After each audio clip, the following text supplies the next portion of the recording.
Okay, welcome everybody. I think I am done knocking things over in my office. Just tried to completely destroy my office a couple minutes before the session started, but I think we're okay. So welcome, good to have everybody back, and I'm excited to talk about trading ranges today. This is the fourth of the Hudson sessions, and if you missed the previous ones, I'll refer to a few of those throughout this session. There are a few things that you might want to go back and catch there, but today we're going to get to talking about trading ranges, but to get there, we're going to set up through the topics that I think are most relevant. We're going to talk about randomness. We're going to talk about bar level patterns, support and resistance. We already talked in a previous session about how to find support and resistance, about how support and resistance change and develop. In this session, we are going to talk about what actually happens. We're going to look at price action, how price moves around support and resistance, and see what kind of information we can get from that. And then we'll get into some concrete templates for trading around ranges, and some of this stuff is stuff that I've never shared anywhere before. So a quick review of what I think is probably most relevant. These are things that we've talked about before. This idea that as we learn these trading concepts, what we're really learning, this comes from Josh Waitzkin, is this idea of form to leave form, or numbers to leave numbers. So you're going to cram a bunch of information into your head. You're going to see thousands and thousands of patterns. And what eventually we're working toward is having all of this snap together into a holistic understanding, so you're not going to have to go through and think about all of the little details. This is something when people are learning discretionary trading, this is one of the questions they have.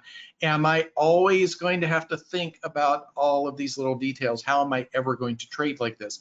Well, no, of course not. It's like any skill. When you start developing the skill, it's very much about details. You have to practice these sub skills and get all of these things working together, but eventually you just do the thing. You just shoot the basketball, you just release the bowstring, or whatever. And here eventually you will, to a large extent, you'll just be able to just read the market. We talked quite a bit about discretionary versus systematic approaches. Most of our work in these sessions is focused around a discretionary understanding of the market. However, I've had some interesting offline discussions over the past few weeks with systematic traders who have attended these sessions. There's also a lot of things a systematic trader can take away. The psychology is going to be extremely relevant. Psychology is very important for systematic traders. Also, if you're a systematic trader, you have to have a system, right? And typically the path of a systematic trader is a lot of development, a lot of redevelopment, a lot of tweaking, and there's extreme value in understanding the patterns of the market. So you can take a lot of lessons there. We also talked about Wyckoff and this idea about he called it the composite man, but what we're doing when we talk about this is we're really thinking about buyers and sellers in a group. And we're going to do that a lot today too. We'll say buyers are doing this, and that's a little bit of confusing and strange language if you don't have that background of Wyckoff, so you can get that from the previous session. I've talked a lot, and we're going to continue to think today about testing trading problems. One of the topics we're going to talk about today is thinking about models and simplification and all the ways that can go wrong. We also, as I mentioned, talked about how support and resistance evolves and changes. We're going to touch on that again. All of these topics are so intertwined. This stuff really, and I've thought a lot about how to most effectively teach trading, of course, over the years. I've done it many different ways. It's never possible to lay out a clear plan. You start here, you learn everything you need to know about this thing, and then you move on to this thing, and you move on to this thing. So that would seem to be a logical progression of building skills. But I think a better model for this is like, and I've said this before, but imagine that we can probably generate this with AI very soon. Imagine a video where you have this bird like circling around this grass, and the bird keeps circling and moving higher and higher. As it gets higher, what you see is you're actually circling around a tree, and you get the perspective of the tree. You've been around it, but you're moving up, so you're getting a different perspective. That really is a great model for thinking about how you understand, how you learn, how your brain puts all of these trading things together. So I'm saying that because if you are like, hey, we already talked about this thing, I want to talk about it again, there is a method to my madness. This is not random. We also spent quite a bit of time in a previous session talking about how trends begin, continue, and end. It's not going to be a focus today. It is, however, going to be a focus in our next session where we talk about those areas in detail. So with that setup, let's jump in and talk about randomness. So what's it mean when something is random? Is something random? How do you know when something's random? These are kind of elementary, they seem to be elementary questions, but they're actually questions that have no precise answer. And this is one of the reasons why, I'll typically run into arguments with people about this aspect of randomness in price action. And over the years, I've said a lot of things kind of casually. I thought it would be worth our time today to spend a little bit of time digging into, like, what does it really mean when we say something is random? It was useful for me to put my thoughts together in a very structured way here. So, questions that probably the biggest question for traders is, are these price movements we see in the market random? Or maybe are they ever random is one way to think about it. And this matters because if price movements are random, there's nothing we can do about it. And that's something that you need to spend a little bit of time thinking about that. Many developing traders, especially when you start to develop the skills of trade management, and these are really important skills, it is in fact possible to have completely random trade entries and have a large set of profitable trades only from trade management. So this is true only if the market doesn't move purely randomly. See, what you're looking for then is, with trade management, you're looking for aspects that tell you one thing is more likely to happen in the future than the other, and then another thing, and you're making your management decisions based on that. That would not work if the market were truly, completely unpredictable. And of course, it's logical that if the market moves unpredictably, there's not going to be any entry that's going to help, because it is all, in fact, completely random. This is a really important question.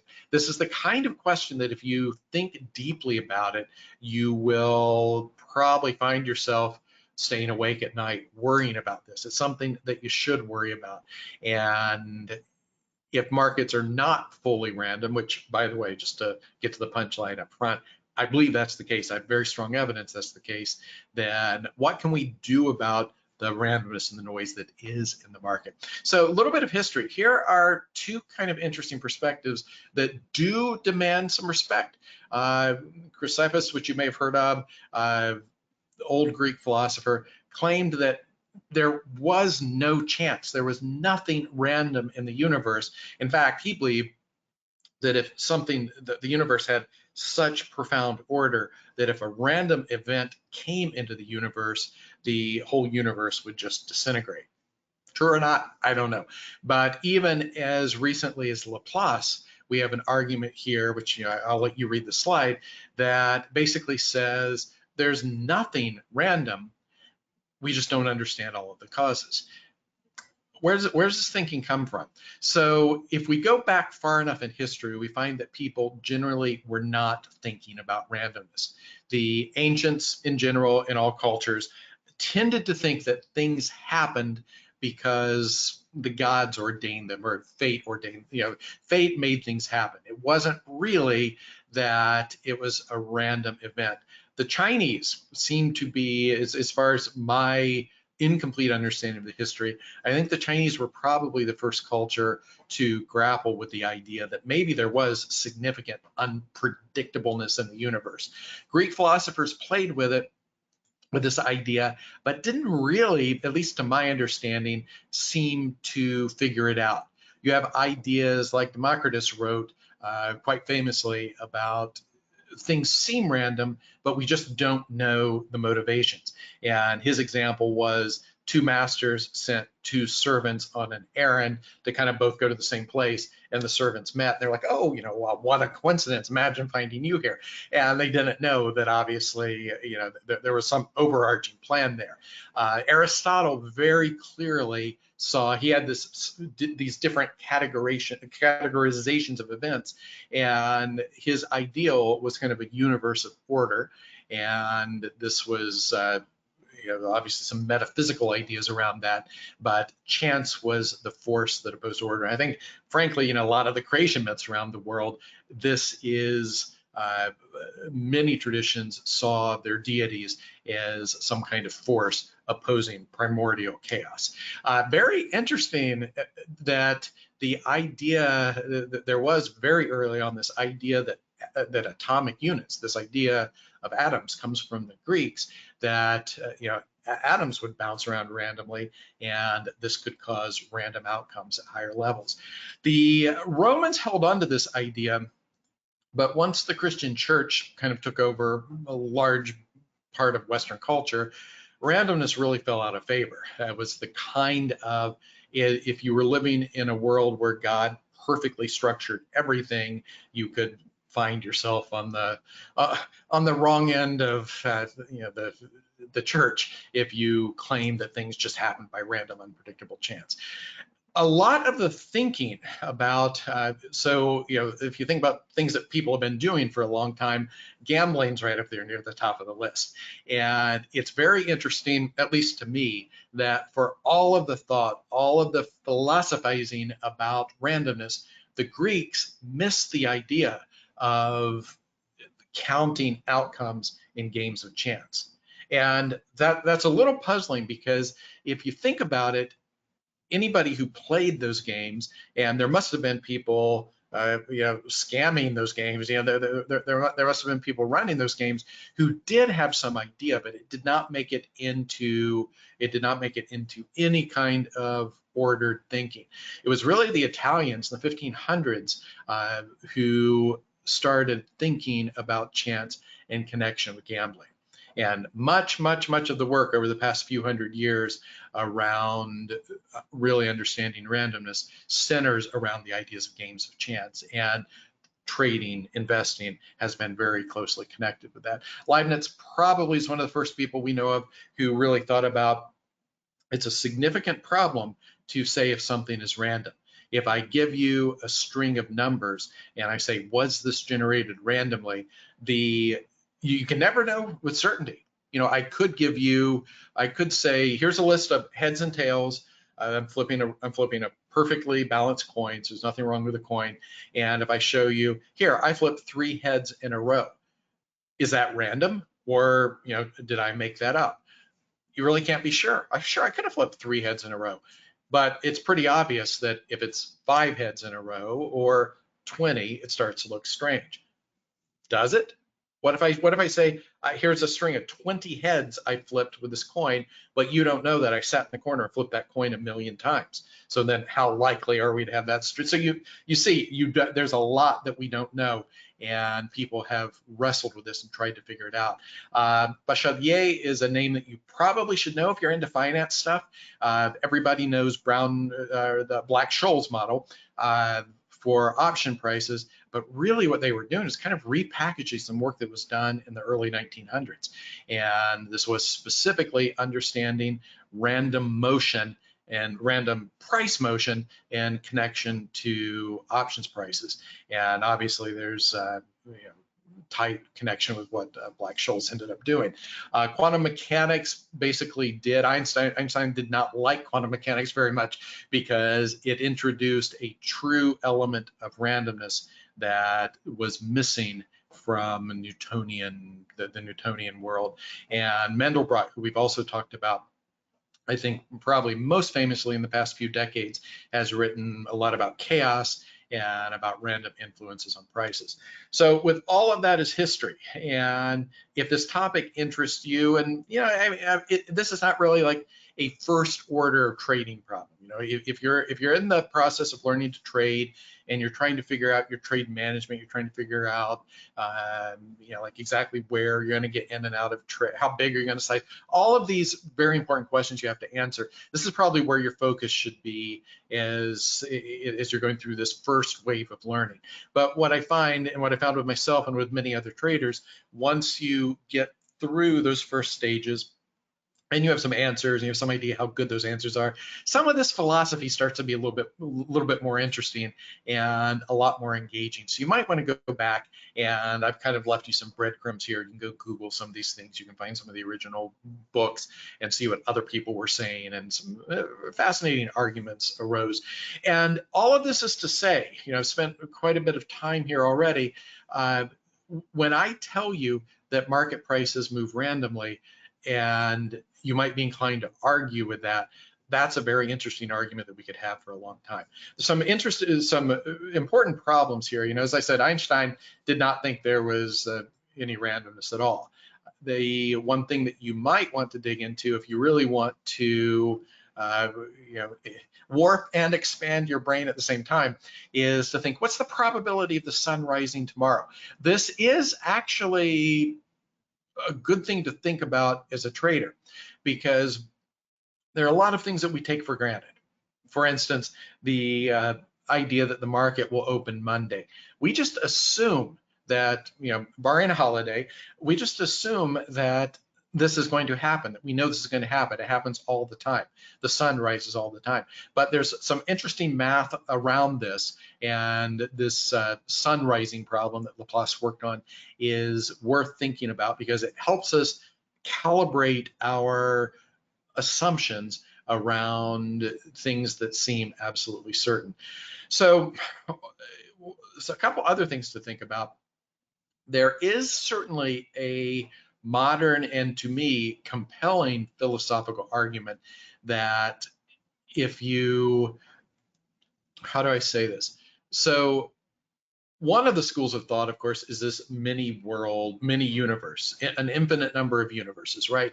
That everything that can possibly happen is happening in some universe, because there is an infinite expansion of universes. There's some version of me that is giving this presentation today, and he will misspeak on one specific word, and, you know, like all possibilities. It really becomes overwhelming. I think it has some interesting implications for meaning, but, you know, then we would squarely be in philosophy. But the one thing to think about is it possible that the way we do understand randomness mathematically might not fully capture reality?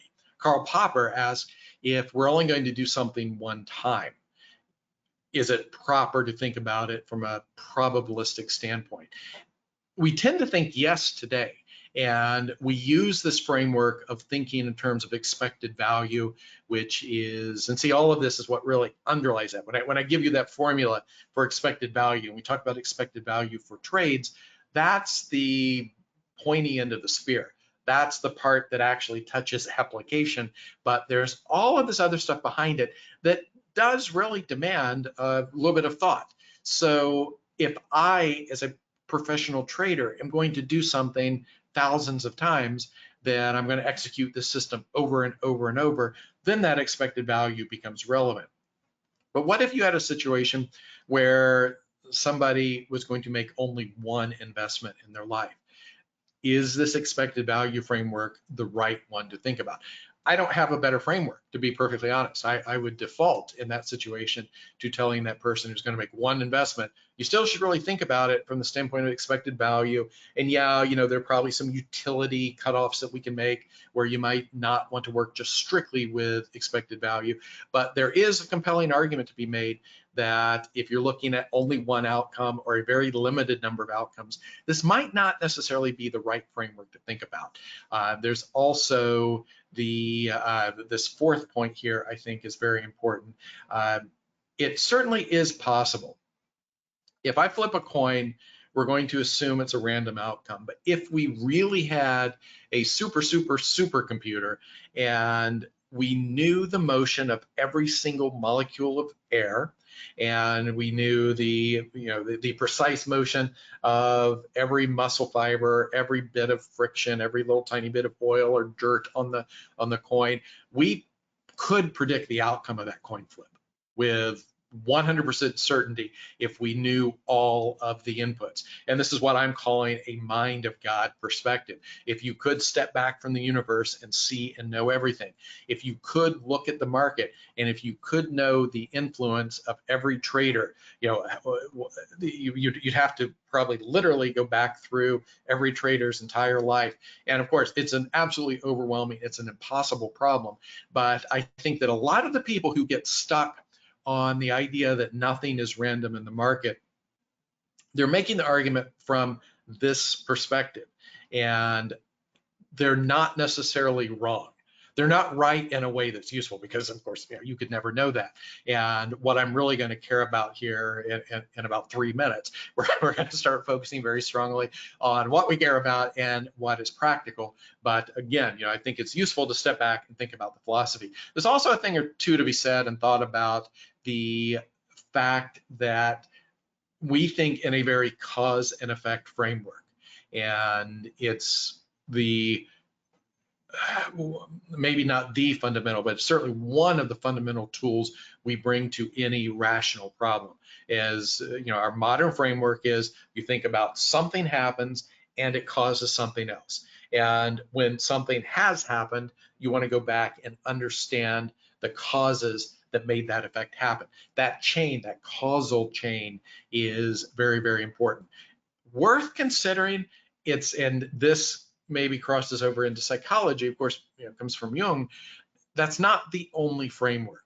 There is a valid way of considering events that consider things that happen together that might not be causally connected. And this can take us pretty far afield. We're not going to go down that rabbit hole now. But again, I hope that I'm leaving, if just a few people who see this find some very interesting rabbit holes to go down into, you'll thank me for it. So as I said, I've been vocal over the years with my claims that market prices include a high degree of randomness, and I would use noise and randomness interchangeably. They mean practically the same thing. And what this means is that market prices are usually unpredictable, and market prices usually move randomly. In fact, I would make the case that in many cases, at many points in time, market prices move almost entirely randomly. And there's lots of pushback. There is the group that says that markets are always perfectly predictable. You'll see these people many times. They're kind of strange things like financial astrologers. And I suppose if they were running funds where they were, putting up 20% a month outcomes for decades, then we would pay more attention to that. But these approaches, as far as I know, are not generally wildly profitable. This also ties in, of course, the secret underlying order. And I touched on this, right? People will say, and this shows they're thinking about the problems correctly. If I say to somebody, market prices move randomly, people are going to come back and say, well, wait, that can't be true, because people don't place trades for random reasons. Nobody goes in the market and just like randomly buys and sells. Now, it turns out that, to push back on that, first of all, many traders don't know what they're doing, and their actions are no better than randomly buying and selling. In fact, if we analyze groups of traders, there's a big group of traders who we call noise traders, whose actions do kind of cancel out because they don't know what they're doing. They're trading off of random signals, they're trading off of random times, and it's not quite the same as having intent. It also is possible and I think a very good example of this is to imagine a pond filled with fish, and you throw a piece of bread in the middle of the pond. Now, I would argue if you then graph the path of that piece of bread, it's likely that piece of bread would move completely randomly with some influence resembling Brownian motion, because you have all of these little fish then trying to get to the piece of bread, and they're sort of randomly hitting it from each side. and the piece of bread is moving around as the fish try to eat it. Now, each of those fish has agency, right? It's trying to do something. It's trying to eat the piece of bread. The fish are not saying, let's create a random path for this bread in the water. So even though each fish has a goal and an intent, the sum of their actions kind of net out to random bread motion. And it's certainly possible that traders, their actions, even though there's intent behind each trade, that taken in the aggregate, there is a random result in the market. One of the silliest examples, we're going to come back to this, is, and please, if this is you got to dig into this. People will say price follows a non-normal distribution, and therefore it's not random. One of the hats that I've worn over the years is I've consulted and trained institutional groups of traders, individual prop traders, people in options trading desks for institutions whose names you would know. And I remember there was this one group, there were these 4 guys who they were a profit center. They were trying to be a profit center, and their entire approach was they would sit around and watch for evidence of the market following a non-bell curve distribution, and then they told me that's how we know the market's not random, and that's when we place trades. It's complete garbage. I'll show you. So the a random event is drawn from a probability distribution, which we can describe. A good physical example here is a bag of marbles. Let's say you have a bag of red and blue marbles, and just for fun, there's 50-50, right? There's 100 marbles in there, 50 red, 50 blue. So if you reach into the bag and you draw out a marble and then you put it back, so each, you're, with the replacement, you're putting it back in the bag, you have a 50-50 chance of drawing a red or blue marble. It's pretty obvious that's random. Now, if we change the bag, so let's say there are only 10 out of the 100, there are only 10 red marbles, the rest are blue. And we're doing the same thing. We're taking a marble out, looking at it, putting it back, and doing this over and over. Now, you only have 10 red marbles, so it's obvious you're much more likely to pull out a blue marble, but it's still random. It's still, even though you can say there's a higher probability of it being a blue marble, you're still drawing from you're taking a random draw. You do not know, you know the probability. That's what a probability distribution is. And this applies in the markets. For instance, if you're looking at stocks over the long run, you know they go up about 7 to 8% a year, depending what segment of data we look at. So there is, if you just pull a random day from the stock market, chances are it's going to be a green day. It's going to be a day where stocks went up, because that's what they do, but it's still a random outcome. And this probability distribution has properties. It has an average value and expected value. Not all of them do, and that's actually kind of terrifying. And it has a range of possible values. It's worth noticing, and just to get into some super nerdy stuff, it's worth noticing that what we get out of the market is distinctly not a bell curve. I'll show you the next slide. I'll come back to this. This is a little bit easier to see. So this is the Dow Jones. These are daily bars of the Dow Jones from the beginning of 2021 to yesterday, I think. Maybe two or 3 days ago. So this is what we did, is we converted each of those days to % return and then made a histogram. The bluish line here is the program's guess at what the distribution is. And the red line is the normal bell curve. Now, I want to point out 2 things here. So actually 3 things. One, you can just see those lines aren't the same, right? You can see that there are many more things that happen out here in the extreme tails of the event, so of the distribution. So either very big or very small days than we would expect under a normal distribution. And you can also see that this means that many more days cluster here around the mean, and the weight. And what I mean, the weight of the probability distribution, you also see a significant difference here in the shoulders. So, and what I mean by this is that you have a lot more days that are kind of in the middle and very, very boring. That's one of the truths that people don't know about price action, that I think our natural emotional expectations of any outcome does seem to be fairly calibrated to the bell curve. And everybody knows you're going to have a lot more like crazy hair on fire days, or crazy good days than it seems like there should be. But in order to get that, you also will have many more very boring days. That's the piece that people don't realize. And that's true in a short sample of data like we have here. It's also true in the long run. I just erased all my lines. Here's the longer history of the stock market. So this is the same thing. This is now about 33,000 days, going back to the beginning of the 1900s.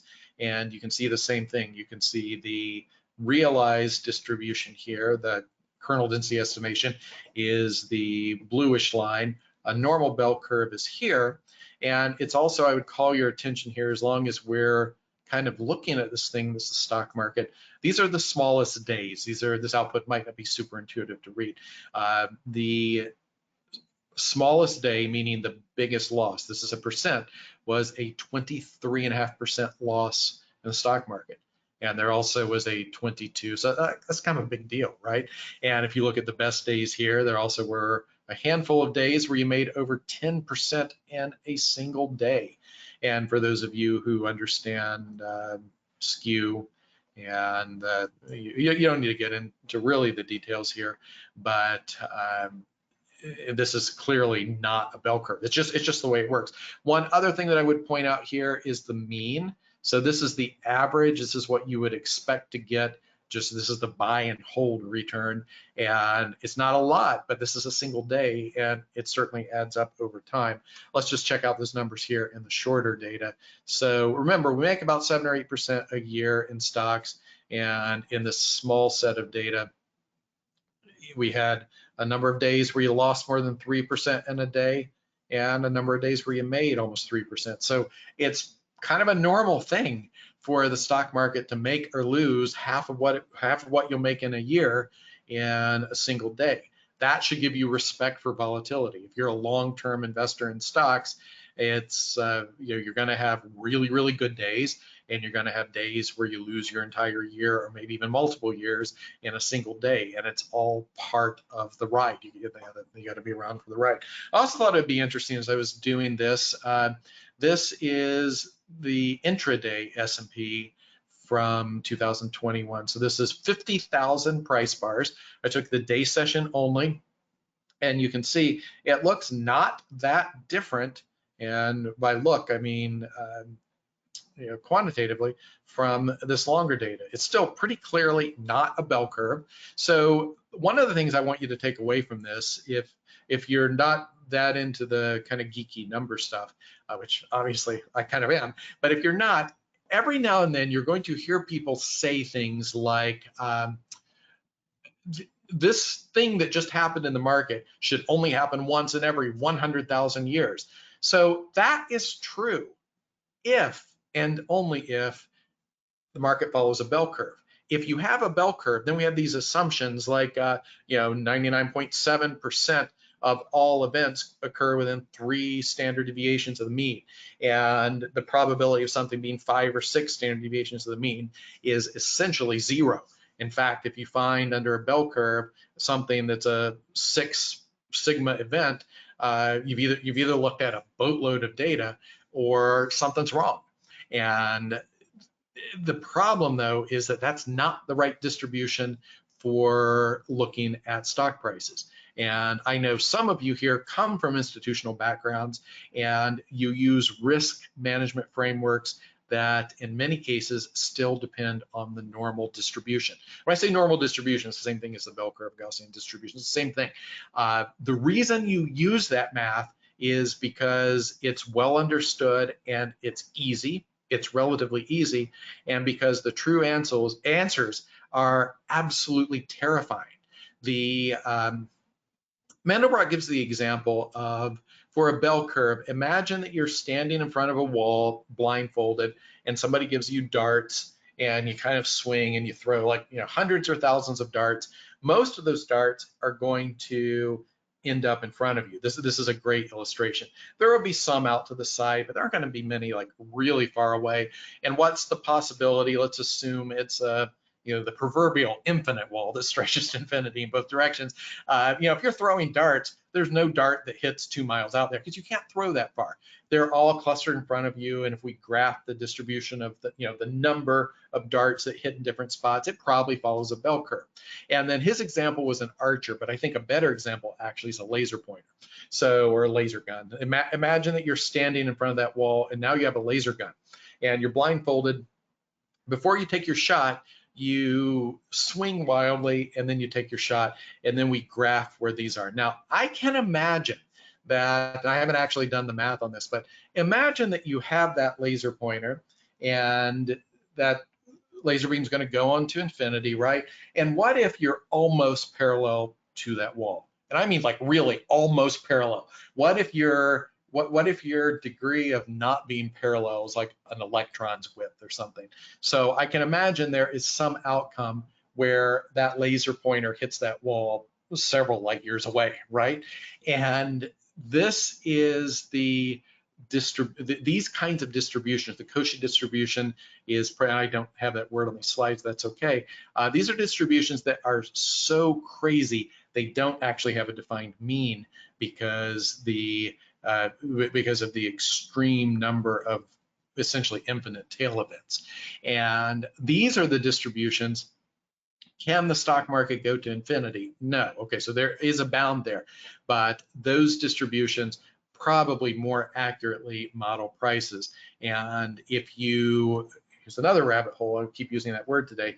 If you do go down that path and you think about the outcomes, it's a terrifying degree of randomness, and it does suggest at some point we might have a all-out systemic collapse at some point. I don't know, or maybe the AI will take over and have an event on the other side. So all of these, just to what we're still ostensibly talking about, are these arguments for why things can't be random in the market, and they're all wrong, because this idea that all outcomes are equally possible if something's truly random, that's not true. Idea that random events don't have patterns, that's not true. They don't have predictable patterns, but they certainly have patterns. If you collect stock prices, more of those are going to go up than go down just because it's the way they work, and they're still random outcomes. And as I said here, this idea about if something only happened once in a million years, you're just using the wrong math. Okay, why do we care? Practically, what do we do about this? So when I say random, what I mean is over a large set of trades, we're not likely to make money on it. We can't depend on it. There's no edge. And if we assume that markets are more random than not, and we could have a philosophical discussion and argument about this that never ends. We could empty infinite bottles of wine and beer in this argument and never figure it out. We're not going to know. But I will tell you definitively, this is something I can tell you with utter confidence, that this assumption that markets are more likely random than not is going to be a good nudge that will counter our natural tendencies as traders. Most of us, when we look at a chart and we have to put a trade on, you have to approach that trade with confidence. And that's one of the problems with a beginning trader. If you don't have that confidence, it's very difficult to make a trade. So we do work, we do back tests, we do training, we do simulations, we do paper trading, all to develop the confidence to put on a trade. This can easily misfire into making us think that we're more certain of an outcome than we actually are. So if we assume that we know what's going to happen at any point in the future, that is a very dangerous road to go down. That's how people end up blowing up accounts. And the reminder, having the little, I don't know, devil or angel, call it what you will, on your shoulder, continually saying this might be random, this might be random, this is probably random, this is most likely to be random. I personally have found that to be a very useful nudge that keeps me from being my worst self when I'm a trader. And the other thing that, and this is what we're going to spend a little bit of time on here today, is focusing our attention on points where markets might be a little bit less than random, hopefully even not random. That's a really useful approach. And I want to take just a few minutes break here, 3 minutes or so, and we will continue with that. So I'll see you back.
Okay, welcome back. So that was the light part of the presentation today. I don't know if I'm joking or not. Let's find out. Okay, so you hear over and over and over that you cannot tell the difference between randomly generated price charts and real charts. People who are saying this are trying to tell us that because this is true, price charts are useless. I'll tell you one place you see this frequently is in marketing material for like money managers who just want to put you in a product and never actually manage it. One of the ways, if for your own marketing material, if you want to make this case, it's really your best bet is going to generate these charts as line on close, because, and what I mean is that that's a chart that like nobody ever sees in the modern world, but literally all you're doing is just connecting a line from close to close. If you do that, then you probably could win this game. No one can tell the difference between randomly generated and real price charts. People also like to say, I've seen many places in social media, when people are doing things with random price charts, somebody invariably will say this is a waste of time. It's a waste of time if you don't know what to do with it. I'm going to show you what to do with it. So look at these 3 charts. I have 3 charts for you. I'm going to flip through them, first of all, pretty quickly, and just like take your snap look at them, and then I'll go back through them, and I'll just leave them there without comment for a few seconds. So here you go. Look at these 3 price charts. They're numbered 1, 2, 3. Let's do this quickly again. 1, 2, 3. Okay, a little bit more time on them. I'm going to do something very difficult for me. I'm going to be quiet while you look at them.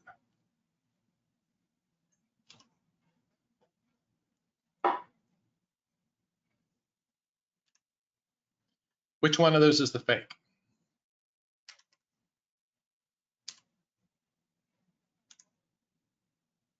How do you make your decision?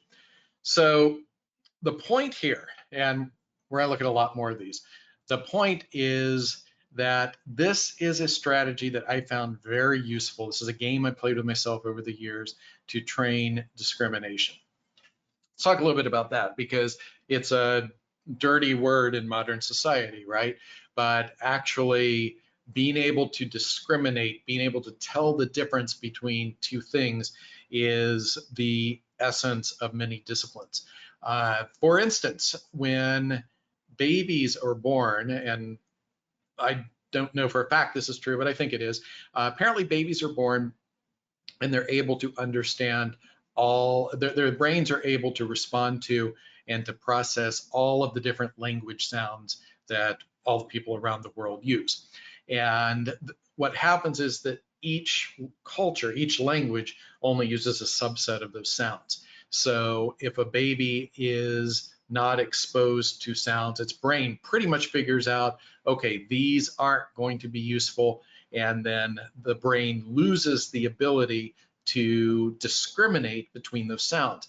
Classic examples are the difference between L and R is very difficult for some people, for particularly Japanese speakers, to hear. And a French person can be perfectly fluent in English and not be able to make the sound, the sound with consistency. And by the way, that works the other way too. There are French sounds that I will not embarrass myself by trying to make. Our brains actually lose the ability to discriminate between these sounds because we don't use them. One way to train discrimination, so I'll tell you a story. A few years ago, my wife and I and some friends decided that we would finally educate ourselves in wine. And I cooked professionally for a while. We're very much into food and wine, I think to an unusual level for an American. But we never really understood wine or could tell the difference between the subtle variations of wine. So what did we do? We got a case of different Burgundy wines, and they were almost, so we had, I think, maybe 10 different Burgundies from slightly different regions. And keep in mind, these are wines that are very, very similar to each other. They're all made from the same grape. They were made on different years, but some of these were made in the same spot on different years. Some of these were made in different spots of land where you could see just a few hundred yards away. These wines are very, very similar.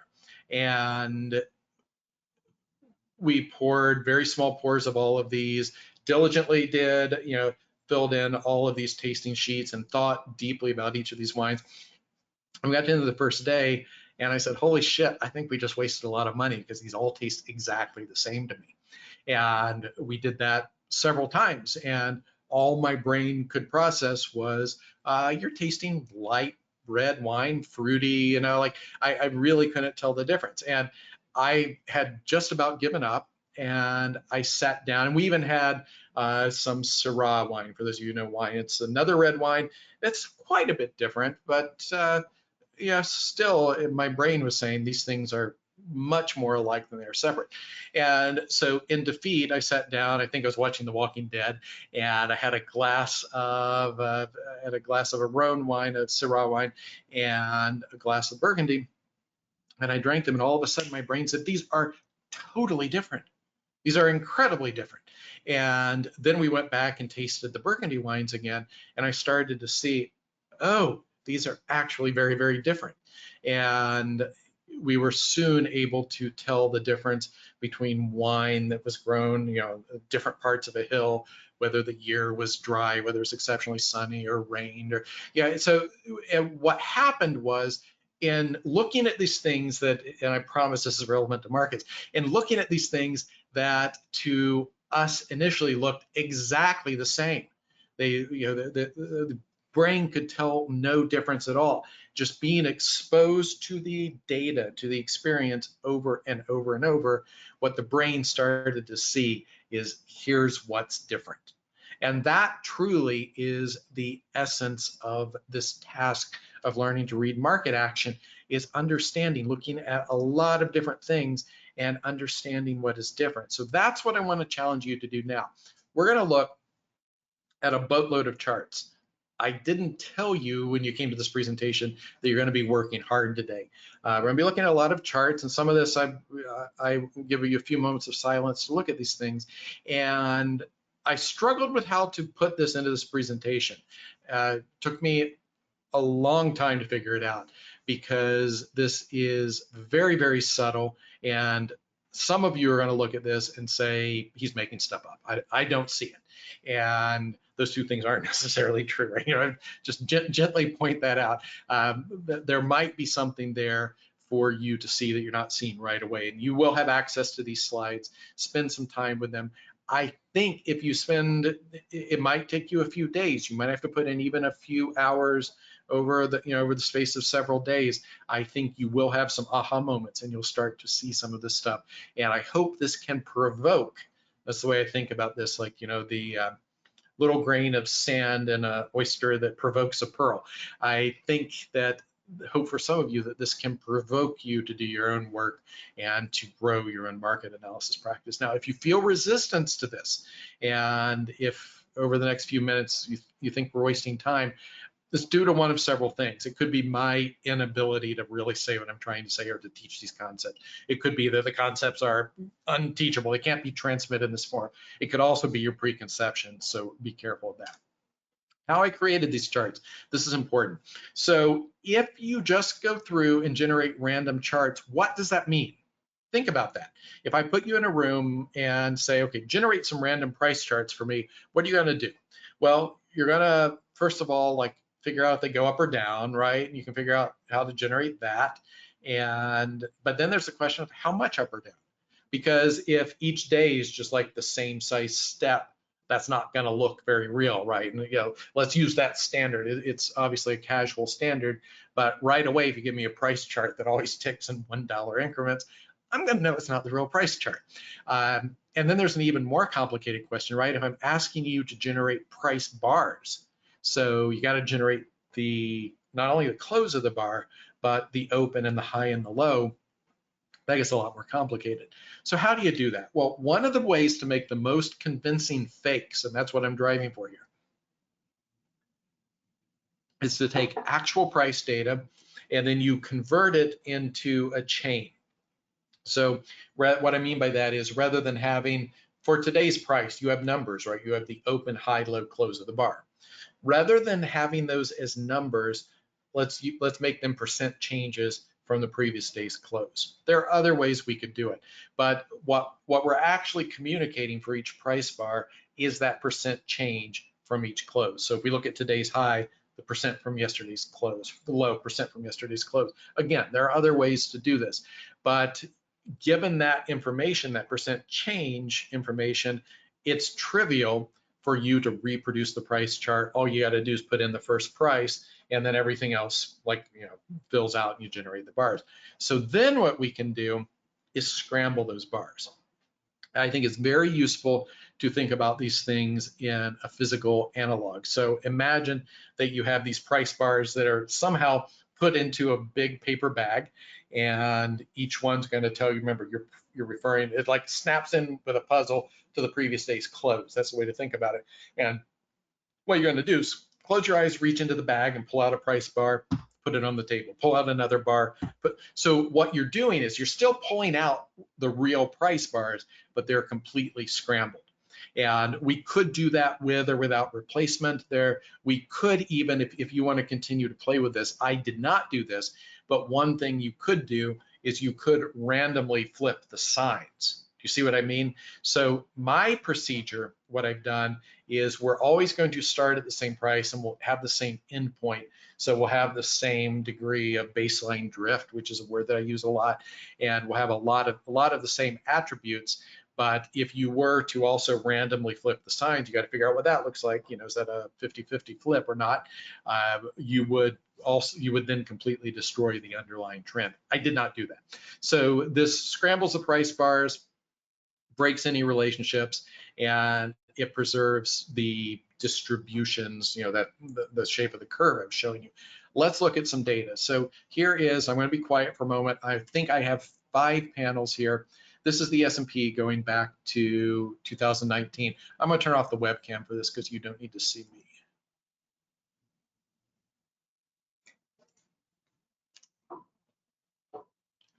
Underneath the charts, these look like sigma spikes. These are not sigma spikes. This is one of the things that has evolved since the book is we've looked at variations of sigma spikes, and it's similar enough that you can consider it a sigma spike. In fact, I've used that phrase so often that I think I will probably lapse into saying that a bit in this presentation. But what this is an average absolute close. So we take the point value of the close and we average the absolute value of that. So what I mean is if we have a stock that let's say the baseline value was 10, what this means is that the average of the absolute value of the closes over the past month would be 10. And then we look at today's, so it's the same procedures as sigma spikes. We look at today's point value of the close against that baseline. It's offset one the same way that the sigma spikes is. And if you don't know what I mean by this, we are going to talk about these indicators in considerable depth in an upcoming presentation. I just want to tell you what this is now. I'm actually using, rather than sigma spikes, I'm using this in a lot of my own work. So you've just seen the actual S&P. Let me show you some random charts. I'm going to show these without comment first.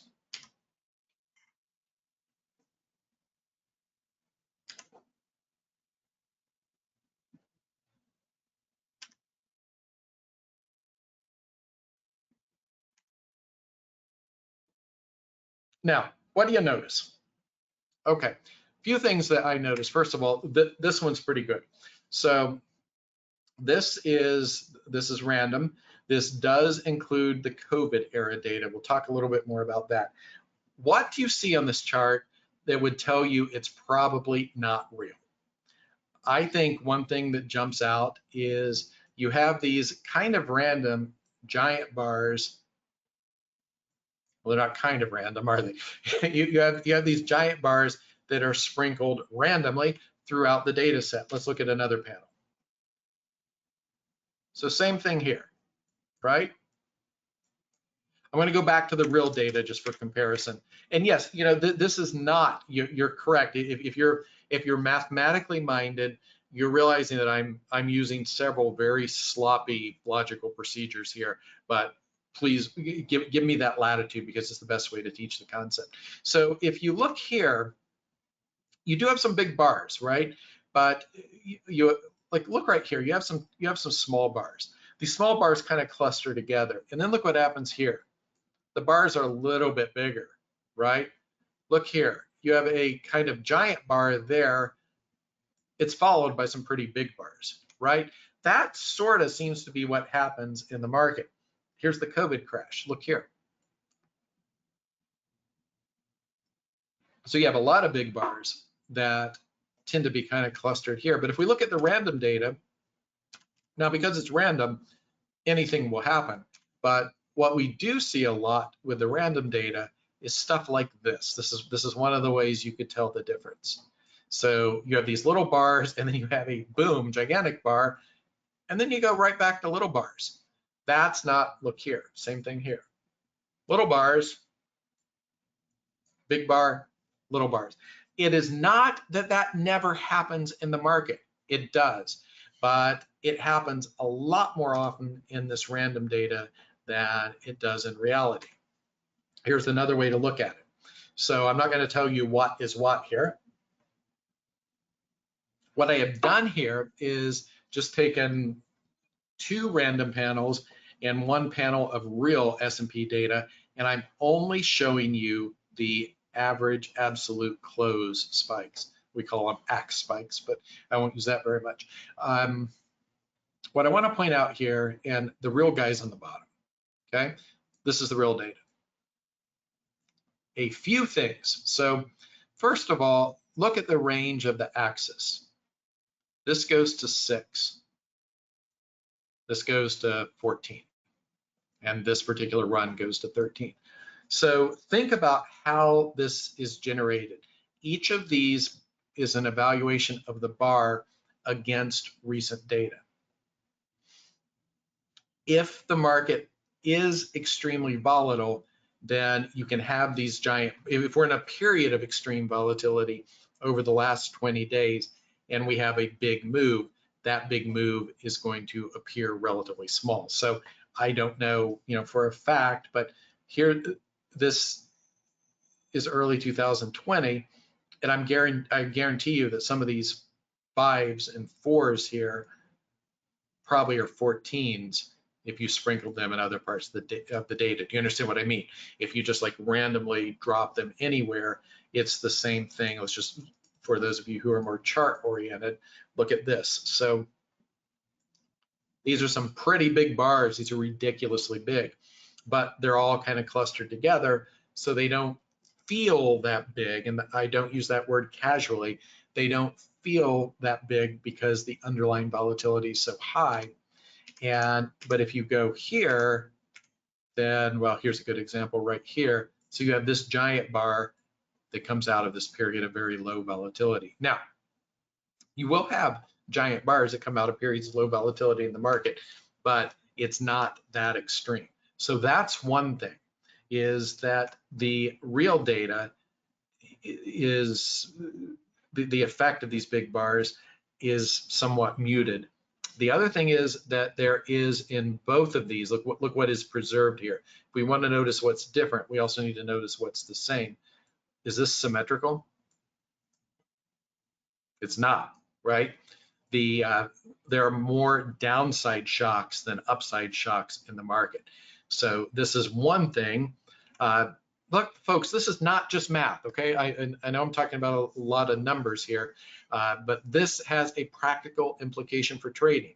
So if you watched the market for a while, you would correctly notice that, let's say I just put you in front of a screen, didn't tell you anything, and you watched the market for a few years, you would notice that there were an unusual number of like big decline days where the market just gets slammed. And if you were a short-term trader, you might think it's a really good idea to try to go capture those big days. That's a legitimate observation, and it's a legitimate desire and approach to trading stocks. And then the danger is that if you see that, so if you think like that, that's a valid observation of the data. But what you're missing is the fact that stocks go up 7 or 8% on average a year. So there is this upside drift. That's one of the beautiful paradoxes of trading stocks, is that it appears the easy money is made to the downside. But if you focus on the downside, you're going to find it difficult to participate in the relatively more dependable upside drift. I'm going to show a few more charts here. So the COVID era data is, as I say, problematic because these big spikes are randomly sprinkled through, and it makes it too obvious that they're not real. So I also did some of these on shorter data series that eliminate that. Now, one of the other observations, we're going to talk about market context, we're going to talk about how to actually read charts here in a moment, I promise. And one of the things that I'm about to tell you, and pretty good about face here in a moment, I'm going to make the observation that uptrends include mostly bull bars. What I mean by a bull bar is a candle that opens here and closes higher. So on my screen, it's going to be a white candle, a so-called empty candle, and the reverse of that is a filled candle or a red candle or a bear candle. So by a bull bar, we mean that day closes higher than it opens. Is this true? It is true. Is it useful? An interesting thing to see is if this occurs in random data. Let me flip to the next chart. This is another random chart that you have not seen. You could be forgiven if these kind of all start to look the same. But look here, I want to point something out here. This is random. This is random data. And if you've never looked at this, this should be fucking terrifying, right? Because this looks pretty real. Look what happens here. You have 3 bear bars in a row. You have very convincing thrust down, new downside momentum. And then you have a small consolidation, a little bear flag that then breaks lower, a little pause here that then breaks lower, and then you have a bear flag that fails and reverses. This story that I just told here is pretty convincing. It did not happen because these are just randomly generated bars. But look here, this is also a little bit disturbing. This, not only does the market go down, but the market goes down on bear bars, right? And the market goes up on bull bars. This is one of the observations that, and this is a useful and valid and true thing for reading charts, but we need to know that it also occurs in random data. Why would that be? Well, think about it. So we're just randomly drawing bars out of our big Santa Claus bag of possible price bars. And you know that if we're throwing these on the table, that over time, there's going to be some spots just by random draws where the market goes up or down. Many people would assume, it's kind of a first observation, if we're drawing random bars, it's going to look like that. Well, it doesn't. You've seen empirically it does not. But this idea that random means it doesn't go anywhere, that's a pretty significant misunderstanding. So we're going to get some areas where the market just happens to go up by chance. And of course, if the market is going up over this period of random draws, then there's going to be more days in there that are green, more days in there where the market goes up than it goes down. And those green days predominantly will have close higher than open. So it's true, but it's, I guess, formally we might say it's trivially true, as it is here. Let's look at a few more examples. So just notice that in these uptrend areas, predominantly we have bull bars. Downtrend, predominantly bear bars. I would propose to you, and here's a little nugget for your own work and development, that even though what I'm saying is true, it might be interesting if there were some differences between the way bull and bear bars are distributed in these random trends than in actual market data. That's what I meant about discrimination. That's the kind of thing that you can dig into. A few more COVID era charts, and just notice these are really not very convincing fakes, because the idea of coming from such super low volatility, and think about it, right? This is logical, because how often does the market have like some gigantic panic day? I don't mean just like a fake panic day, like, we probably had Thursday or Friday, but how often does the market have like a real, like, holy shit day, and then the next day everything's okay? Doesn't really happen that much, right? If everything's okay the next day, then what's going to happen? We're going to have a gigantic snapback. It's not that normal. You have these big moves, and then the market just sits there and doesn't do anything at all. This one really does not look very convincing at all. This could, point out, if this were a low liquidity market, this might be a more convincing fake. What about reversal complexes? So what I mean by reversal complexes, this is, here we're back to real data. I put the gray background, so when you're flipping through these, the real chart data for these sections has a gray background, so you can always tell. What I mean by reversal complex is this happens a lot.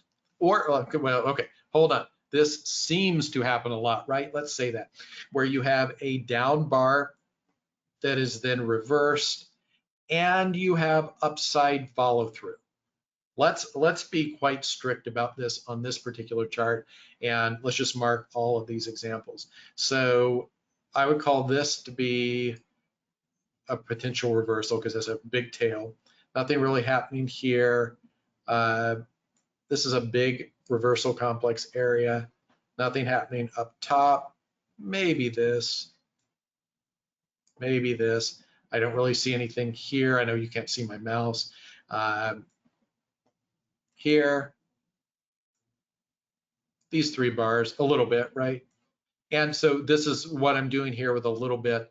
Here's one that's kind of weirdly positioned, right, near the highs. Here's one. You also could write code for this. Good exercise if you code. So these are reversal complexes. Now that I've marked those, you see them here, right? You see some of them should jump out like this. Some of them are not so clear. Here's a random chart. This is a random chart that does not include COVID era data, and I will warn you, I think the rest of the random charts don't include COVID era data, and they're a little bit more convincing, right? A little bit more convincing fakes. Look for reversal complexes here. Do you see them? Here is, I'd give us this one. There's a 3-bar complex. Maybe here, I don't think that would have jumped out in a real chart. Point is, I think you will see if you go through these charts carefully, you will not see as many of those particularly sitting at important turning points, and you will not see the kind of follow through.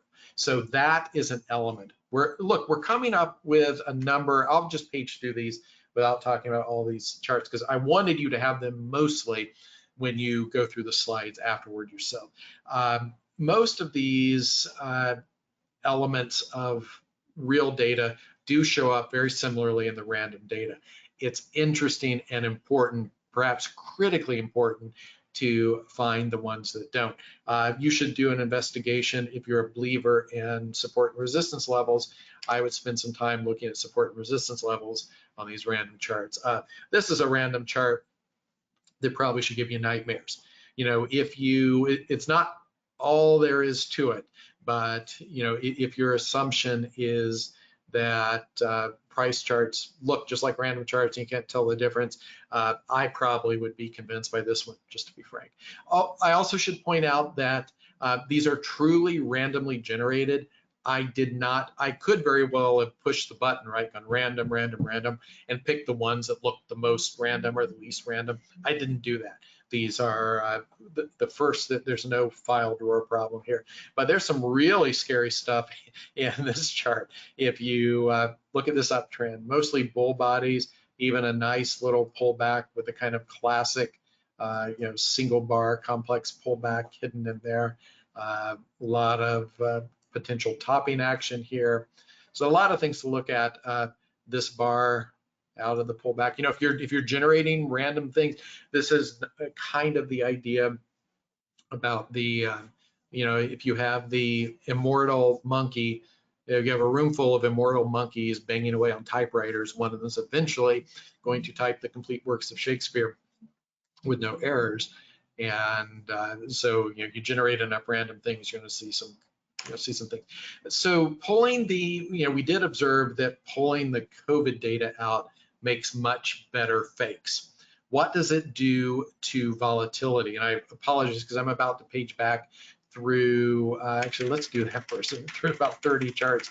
So I want to go back to this. So one of the other things is, and I should have hit this here, volatility clustering. So in the real market, which is the bottom panel here, these big days tend to be more clustered. Now, I'm only showing you here on this, I think the cutoff was 3, maybe 3.5.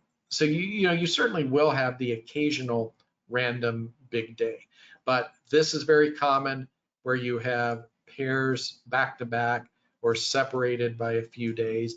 And then you also have these big periods of relative quiet. I'm describing from a very subjective perspective, a quantitative reality. You can quantify this. If you're an options trader, it's important to understand that there are also environments that longer term favor the arrival of more volatility shocks. And then there are more halcyon or more relaxing environments where you don't have so many. So if you look at the random data, what you'll find is, and you can measure this. So look, you're still going to have clusters, okay? It's random.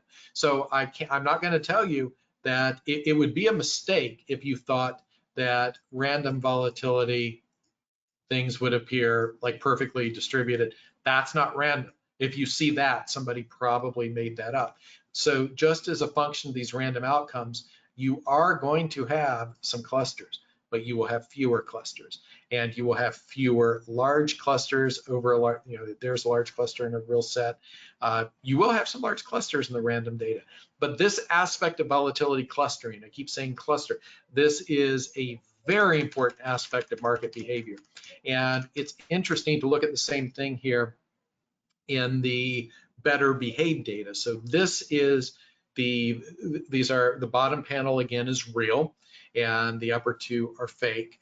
And this is only including the stock market from after the COVID crash. So this includes the COVID recovery. And you'll see maybe it's a little bit harder to see here, but you still definitely see that okay, I don't know if it's definite, but it is definite from a quantitative perspective that there's more unevenness. There are various ways to measure this. There are a few more charts here. I think I made the point.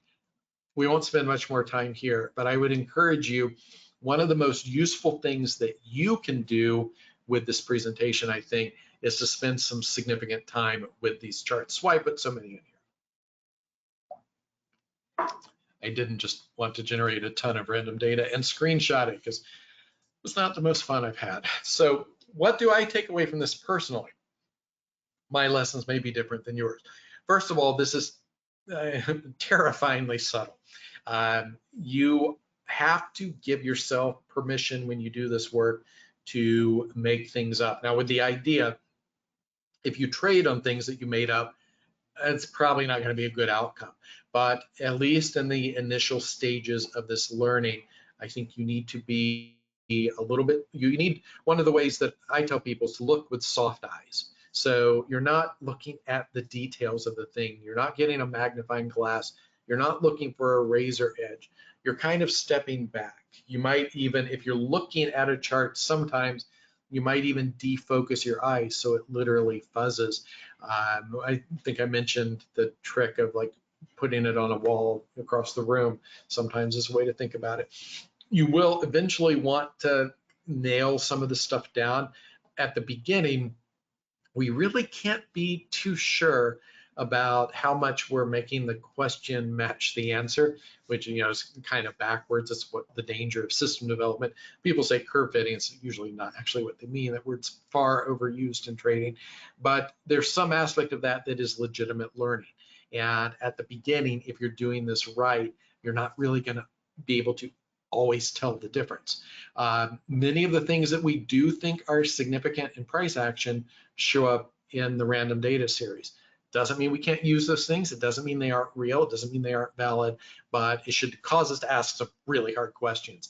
And if you have a friend who, if you want to play a dirty trick on somebody, if you have a friend who is convinced about this, these like bar by bar stories where every bar is meaningful, every tick of every bar is meaningful, you would give them some of these charts, some of these random charts, and ask them what's going on. And what you would find that somebody whose brain is tuned to see the data like that would be able to tell you very convincing stories in the fake data.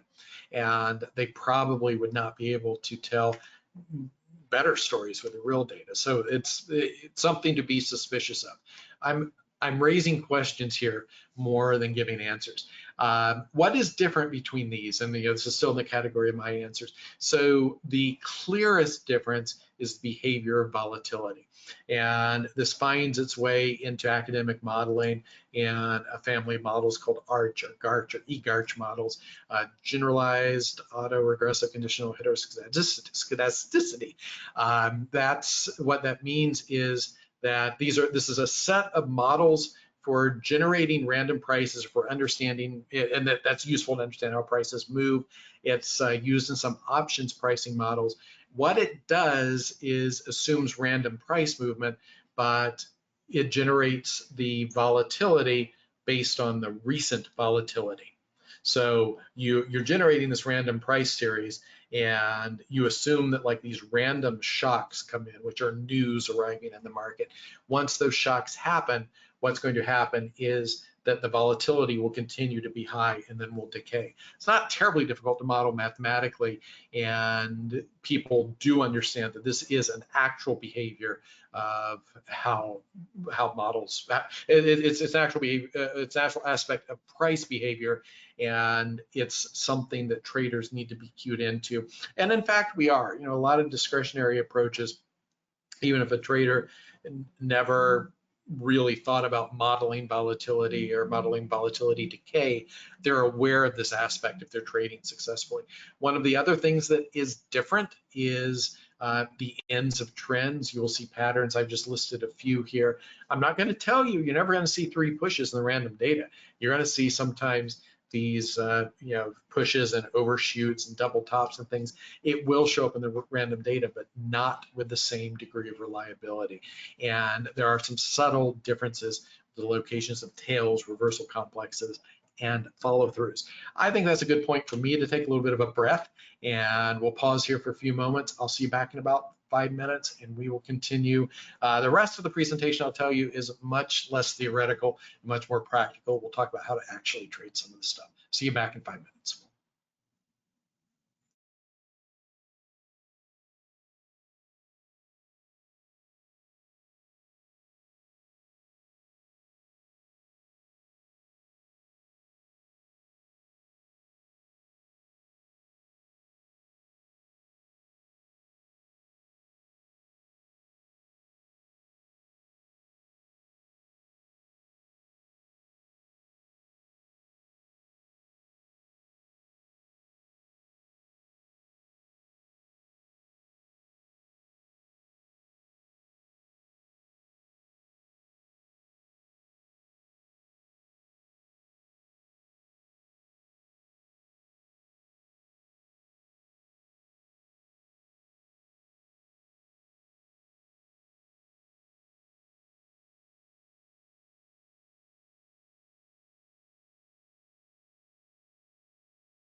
Okay, welcome back. Here we go. So let's talk about reading individual price bars.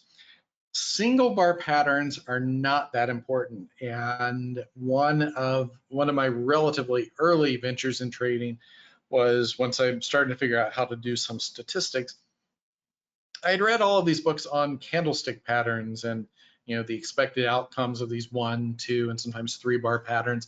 And so it was logical to test those. And I was surprised at the time to find out that all of these patterns test out to be garbage. So this is true of almost all single bar patterns. The best you're going to find is in some cases, a very, very, very tiny slant, or I hesitate to even say edge. And what I think this points out is that many of the candlestick patterns that people talk about are just pure garbage. There's no edge, period, full stop, end of discussion. However, there are some that have an edge in context.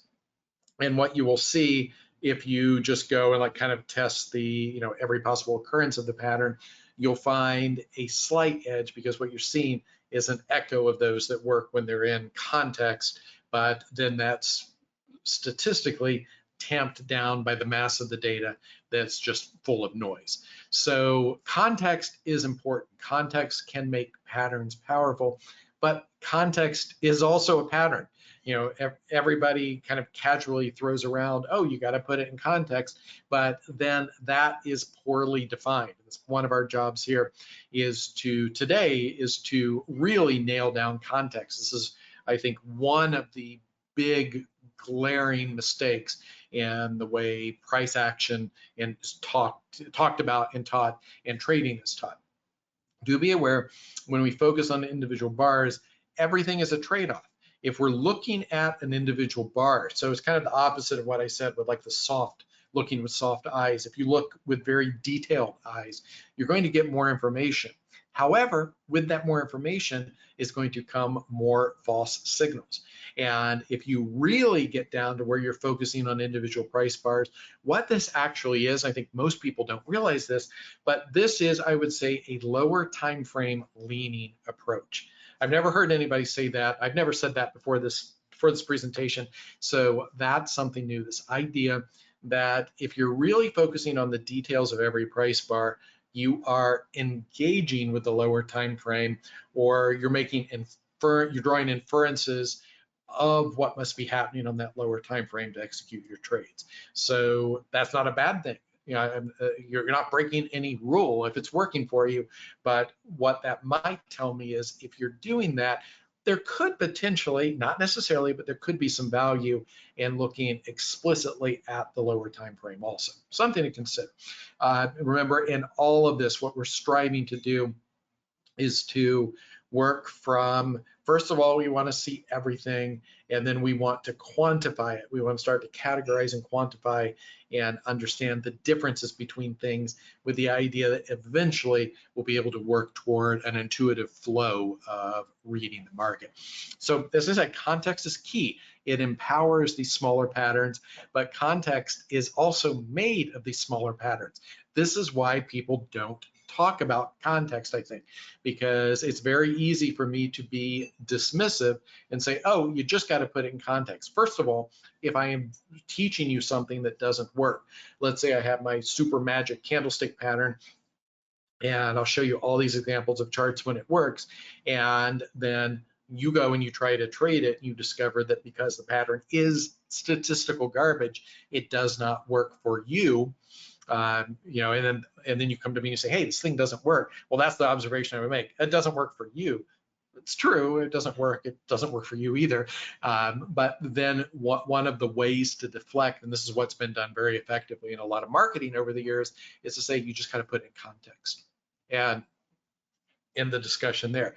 But of course, we can't end the discussion there, because if context is a real thing, it's something we have to be able to, it's something that must be understandable and something that must be teachable in some way, but it is legitimately difficult to teach context, because context is the big picture pattern that is made up of the smaller patterns. So how can you understand context unless you understand the smaller patterns? And you can't effectively understand the smaller patterns unless you understand them in context. So we have to keep doing this over and over. This, by the way, is also part of the method to my madness of this circling, like I said, circling the tree and seeing the same thing over and over again from different angles.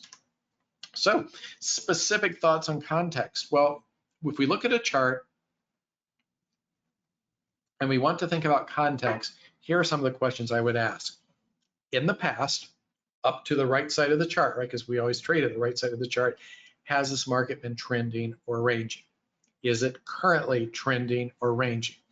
Do we have any expectations for that environment to continue or change? What do I mean by that? Let's say you have a market that's been just kind of bouncing around. Do I have expectations for that to continue or change? I'd expect it, given no more information than that, to continue. However, say we just had a big move up at the end of our last bar was a big bar up out of the range. Now what do I expect? Well, I expect I need more information, probably, right? Or maybe I have a point to act, but that shows somehow the pattern is broken. Let's say you have a market that's been trending and then it had uptrending and has a big move down. Does that give us enough information to say maybe this thing is changing? It is, it definitely raises a flag. Are we near any significant support or resistance levels? And the operative word here, please, is significant. Needs to be a real level that other people see. Are there any recent shocks, single bar, multiple bar? And one of the other aspects of market behavior, and this is a subtle aspect of volatility, is what has been happening after a market makes a sharp move. By the way, if you have questions on any of this stuff, I do have a team here helping me catch the questions, so type them in the question box. I will try to do some sprinkled throughout, but we'll definitely get to all the questions at the end of the session. So if you have questions on anything we've covered or anything we cover at the time, please don't hesitate to ask, and I will do my best to answer those questions. This is not just a one-directional presentation today. Signs of strength. So we need to be careful of these things, as what we covered before, that are tautologies or trivially true. To say, for instance, the market is going up, and over this period of time, there are upward closes. That's true, but it's not really helpful. So we want to be careful when we think about these signs of strength, that these are things that are truly useful. What are some signs of strength? Well, strength, large bars. I'll tell you up front, one of the things we need to be careful of is climax. We'll talk a little bit more about climax. Most bars in an uptrend are bull bars. They have an empty body. They have a white body, might be green or blue on your screen. They're often runs. They're consecutive bull bars. And this is, we're aware of the difficulties here, right? There are small or no upward tails. So I mean tails on top of the candle. Let me draw it on the screen. Candle, and by upper tail, I mean here. In an uptrend, you're not going to see that many big upward tails.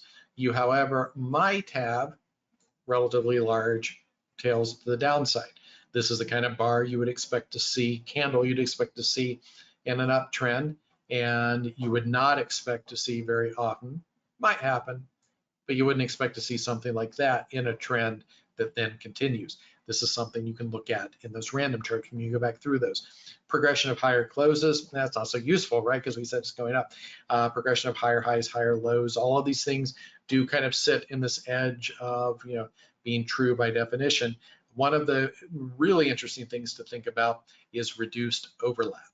All of these things you should compare against real data, against some random charts, I think, is a way to learn. In general, your bull bars will be bigger than bear bars. And as I said, bull bars may also be getting larger, which shows increasing conviction. There certainly will be a number of, on a daily chart, with trend gaps. You will not see that many gaps where the market gaps open in an uptrend under a previous bar's low. That's a warning. But if you start to see a lot of these upward gaps, that can be a warning of climax. We also can quantify this with indicators. One of the things that is, I would say, a soft skill area, but legitimate, is we want to understand reaction to news. And I think this is something we don't really focus on news much, and nor do I frankly think most traders should focus on news much, but the market goes through this kind of interesting cycle. It will go through a cycle where it is extremely reactive to news. It doesn't take anything at all to make the market make a big move. And sometimes that will then go through a phase where it becomes asymmetrical. You need to be, I'll tell you that the movements that you need to be most cautious of, if you have a market that is trending and you have a long position, and then there's a big downward move, and there's a news story that goes with that that legitimately explains it, that may or may not be a problem. But the moves that you need to be careful of are the moves that don't really have a good news explanation. Now, it's hard to untangle because some journalist, somebody on social media, is always going to tell a story and it's going to sound good. So it's partially your discrimination to your ability to be able to tell what's real news from what's garbage. But if you do have a counter trend spike, that's the generalization that is not really easily explainable by real news. That is the kind of move that's more likely to collapse a trend. That's what you really need to notice. Climax is, we'll keep coming back to that. But if you start to see evidence of climax, that can erase a lot of this other stuff. And that's something, by the way, that's this aspect of climactic move is something that does not show up in the random data with the same degree of reliability. Further signs of strength, consolidation patterns resolve in the direction of trend, so your flags will break out and work. Upswings are larger than downswings. This is also something, people will tell you, this is an uptrend pattern. We covered this in the trend section and why this is not so reliable. But if the market is going to go up purely by random draw, it can't be any other way. This is what it's going to look like in the large majority of cases. Any climaxes that do occur are easily absorbed. One of the things you will see when a market gets a little bit climactic like that, it might need to sit a little bit longer. That's quite typical in real market behavior, is that we need a little bit more time to process the climax. You might even have a little bit of a fake breakdown, and then the trend continues. That's a way that a market can constructively roll over climax that has implications for whether you're trading with trend or against trend. And what you should not see is a tremendous amount of selling pressure. We're talking about buying pressure here, but you shouldn't see a lot of selling pressure start to develop in here. If so, it's more likely indication of an actual breakdown. Climax, I keep talking about it, and we're really going to dig into it in the next session. The idea is that it's a failure of liquidity. It's when the market looks its best. My first trade ever was buying wheat futures into a climax, because that's, if you don't know anything about the market, it looks like it's just going to go up forever. But it's an area of consensus when everybody who has bought, who wants to buy, has bought, and then there's a vacuum on the other side and the market can collapse into it. So what really we see in a functioning trend is that there is, there's variation edging into climax, but there's kind of a Goldilocks zone of, let's say, buying or selling pressure. That's one of the things to think about, that if you get too much buying pressure in an uptrend, it's probably over. If you don't have enough buying pressure, it's going to go into a range or it's going to collapse into a downtrend. So there definitely is this not too hot, not too cold spot in the middle that's worth thinking about and orienting toward. Now, can we quantify this? And Mark is asking a question here. Can we consider successful directional trading as a skill to effectively use volatility clustering within appropriate context of market conditions such as ranging or trending? Yeah, that's one of the quantifications that I would think about. That's maybe not all of it, but could you be a discretionary trader who is focused on that? You really could. And in fact, this is what a lot of day traders do, because short-term stock day traders will identify stocks that are in play, and what they're looking for. And I'll tell you a secret, by the way, you don't need to get to your desk at 6 o'clock in the morning to read news stories, because Price is going to tell you the story. You can get the same information. I can do the same preparation for day trading by looking at stocks that are making big moves in pre-markets, or in the pre-market, or stocks that made a big move in yesterday's close to close. Those stocks that are having volatility are likely to continue having volatility. So that is, in fact, one of the quantifiable, repeatable skills of trading. What I'm referring to here on this slide is, can we quantify this Goldilocks zone? It's really hard to do. I read it with a pretty high degree of success. And if you are in our Market Life service, there are hundreds and hundreds of videos every single day. I give my subjective read of the market based on putting all of these building blocks together. And with, I hope, appropriate modesty, I'll tell you I'm pretty good at it. I've certainly been wrong, but I've been right more often than I'm wrong, and I've been more right than I've been wrong. And what I'm doing from a subjective standpoint is assessing whether the market is, and in many cases, it's just this: are we in this Goldilocks zone? Is there some evidence that the environment should be turning?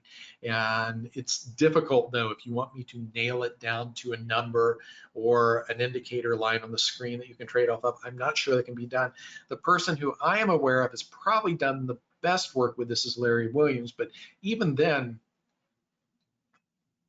I think as far as making it like a red light, green light situation, he's tried several times over the years. I don't think it's been super successful. It is entirely possible that neural nets failed pretty dramatically multiple times. It's possible that some of these new AI models might eventually have more success with it. I don't see any evidence of that yet, but it's possible they might be able to replicate some of the processing that a human does on a discretionary basis. So I'd keep an eye on that. I would see what happens there. And I've hinted many times, it's not something that I want to talk about or that I think I probably can talk about in detail, but the subtle aspects of volatility. So volatility in my vocabulary is probably an overloaded operator. When I say volatility, I may be talking about volatility like an academic trader would understand it. I may be talking about volatility as an average true range. I'm probably not talking about volatility as the VIX. But I may also be talking about volatility in more subtle aspects, like are we in a mean reverting or a continuation mode? And I think that is maybe the key skill, the one skill of discretionary trading, to be able to assess which environment's more likely in the future. Little switch of direction here. Let's talk about support and resistance. So we covered this in considerable detail in session 2. And if you missed that session and you're up for another marathon deep look at some things, go back and watch that. The key concepts that we took away from that was random lines look pretty good on a chart. And even though that is true, there are real levels that matter. We should, again, be suspicious and ask hard questions about support and resistance levels and whether the levels we're looking at are good. And we're going to look at some support and resistance levels today, and I have an argument that you just can't win. I guarantee you we're looking at very good levels today. And I want to focus today on what happens around support and resistance. Anytime we look at patterns and think about chart data, there are at least two aspects to consider. One, it might be descriptive, and a lot of chart work is descriptive. So meaning that a lot of entire books have been written that are nothing more than descriptive. They're looking at a pattern and telling you things about that pattern. It might be useful. Certainly tells us something about the past, tells us how prices have moved. It might say something about what's happening right now, but what we hope is that our information also has predictive value. Now, there's this school of trading, and I think these people are so unbelievably wrong. It's hard for me to understand how a person of moderate intelligence can make a statement like this. People will say that good technical trading is not predictive. Anytime we put on a trade, it is a prediction. Now, it's a prediction over a large sample size because we don't, in fact, have any strong knowledge about one individual outcome. But it's a prediction that if I do this thing 1,000 times, one thing's more likely to happen than another. So we need to be careful, make sure that the information that we're looking at is ideally also predictive and not just descriptive. Don't assume that though. And all I'm saying here is that I want to temper your optimism. If you go back through and, like a beginner's approach might be, you're looking at a chart, you mark up all the flags and you think, wow, this is the best thing in the world. I would say, yeah, it probably is, but you're going to go through some cycles before that optimism translates into actual trading. And the way we do this is we have to begin by learning descriptive factors. It's always easy to see what's on the chart, to see what has been in the past. So don't be afraid of this. Don't be too strict with yourself at first in saying, oh, I can't just look at patterns. A lot of people get stuck because they won't look at patterns. I've talked to many institutional traders, money managers who speak with a lot of derision toward price charts because they've read some book written by a non-trader that tells them that price charts are garbage because people are just looking at patterns that don't mean anything. It's not necessarily true, right? We can be arrogant in all of the wrong directions. So don't be afraid of just taking in descriptive information, but you also need to be careful not to assume simple outcomes. Don't assume that every time you see a flag, it's going to have that one ideal outcome. It's not a matter of seeing this pattern. Here's what is going to happen next. You got to look at many, many events. You need to trade. You need to experience many, many events. You need to keep some records. You need to at least do some light statistics. We've talked about that. You can't trust your guts. You can't trust your gut feeling. You have to offset that by looking at many, many events. And this is the only way to learn, but you can't be afraid of just taking in information. You do, however, have to always be pushing yourself to think like, how am I going to apply this thing? Support and resistance. These are nothing more than areas where something might happen if price gets there. Be very, very careful. Always make yourself say potential support and resistance. Best areas are super obvious on the chart, and you can go to YouTube and see lots of scammers tell you a lot of bullshit about support and resistance levels. But the truth is, they really need to be obvious levels on the chart, and they're only areas where something might happen. Today, we're going to look carefully at what happens around support and resistance. To do this, a few ground rules here. We want to think of support and resistance as an area, not a precise line. So, you're not using a super fine tipped pin and a metal straight edge. You're drawing support and resistance with a piece of chalk or something. It's usually a relatively broad area. While we're watching for the main thing is whether there's price rejection, this goes back to Wyckoff, or price acceptance around a level. It is possible to trade on nothing more than this idea. Price rejection is an immediate and sharp move away from the level. It's the, I use the example of putting your hand on a hot stove and your hand just jerks away. That's kind of what price does there. Price doesn't want to be there. The reason this happens, let's look at a chart here, this is from the book, is because when we got down to that level, there were buyers waiting. There were buyers waiting right there at that level. And as soon as the stock came down to that level, in this case, people bought, and it snaps away and never looks back. It's one possible outcome. Price acceptance is the other broad category. So if you're not getting this, boom, snap away, then the other thing that's happening is price acceptance. This means price is happy to be there. And this will usually happen in one of three ways. Price will either move to the level and just sit there. We might reject from a level, so you have the initial price rejection, and then we come back to the level. That's evidence of price acceptance. The other thing that can happen is then we go right through the level. This is a template for how levels break. This is an example from the book. It's 10-year-old data. So look what happens here. We engage. I don't think this is really the level. This is where the level was set, and we come up to this level here, and what happens? We have initial price rejection. Not super impressive. It's not a big move, right? We don't end up down here. We just have this little bit of price rejection here. And then what happens? We're back at the level. So if you're looking for price rejection, and that's how you want to assess this action around potential support or resistance, you're looking for price rejection. If you're not seeing it, then the price is probably happy there, and price acceptance is probably happening. And then eventually we move through the level and then trend through. This is a very typical, classical example of what happens when a level is going to break. What happens after the level breaks? Well, one of the things you need to know is that trends break support and resistance. That's the definition of a trend. So one possibility is we break a support or resistance level and then we make multiple trend legs. We could have been ranging, in which case this is a breakout trade. We could have been trending, in which case it's a trend continuation trade.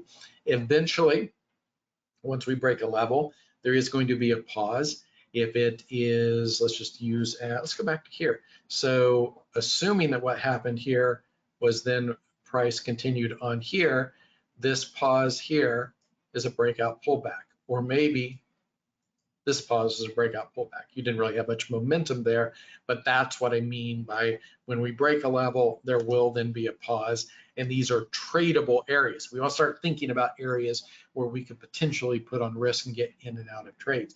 I will tell you one thing, and this is contrary to the traditional teaching. You know, people will say that if you have so here's a level, it's a resistance level, and let's say we break a level, and then we have our pullback. So this is case one.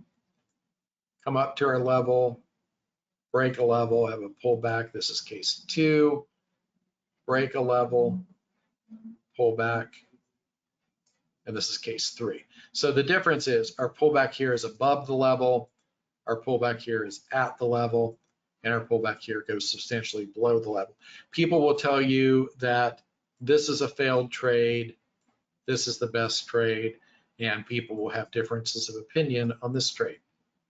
What I have found by evaluating thousands of trades, and I encourage you to find the same thing in the same way, is that these outcomes say nothing about trade outcome. That or the location of these pullbacks says nothing about trade outcome. That you will have just as many good continuations that do come back and break that level. And we can think about why that might be, because remember, what drives markets are changes of opinions. So if you have this breakout level and it goes up above the breakout level, now, oh, like everybody's super bullish.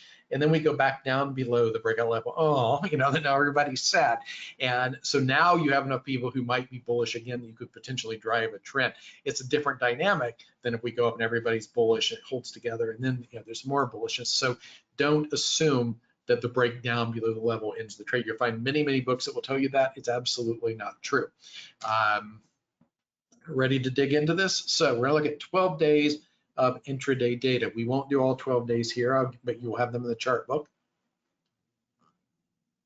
I told you we will only look at good support and resistance levels.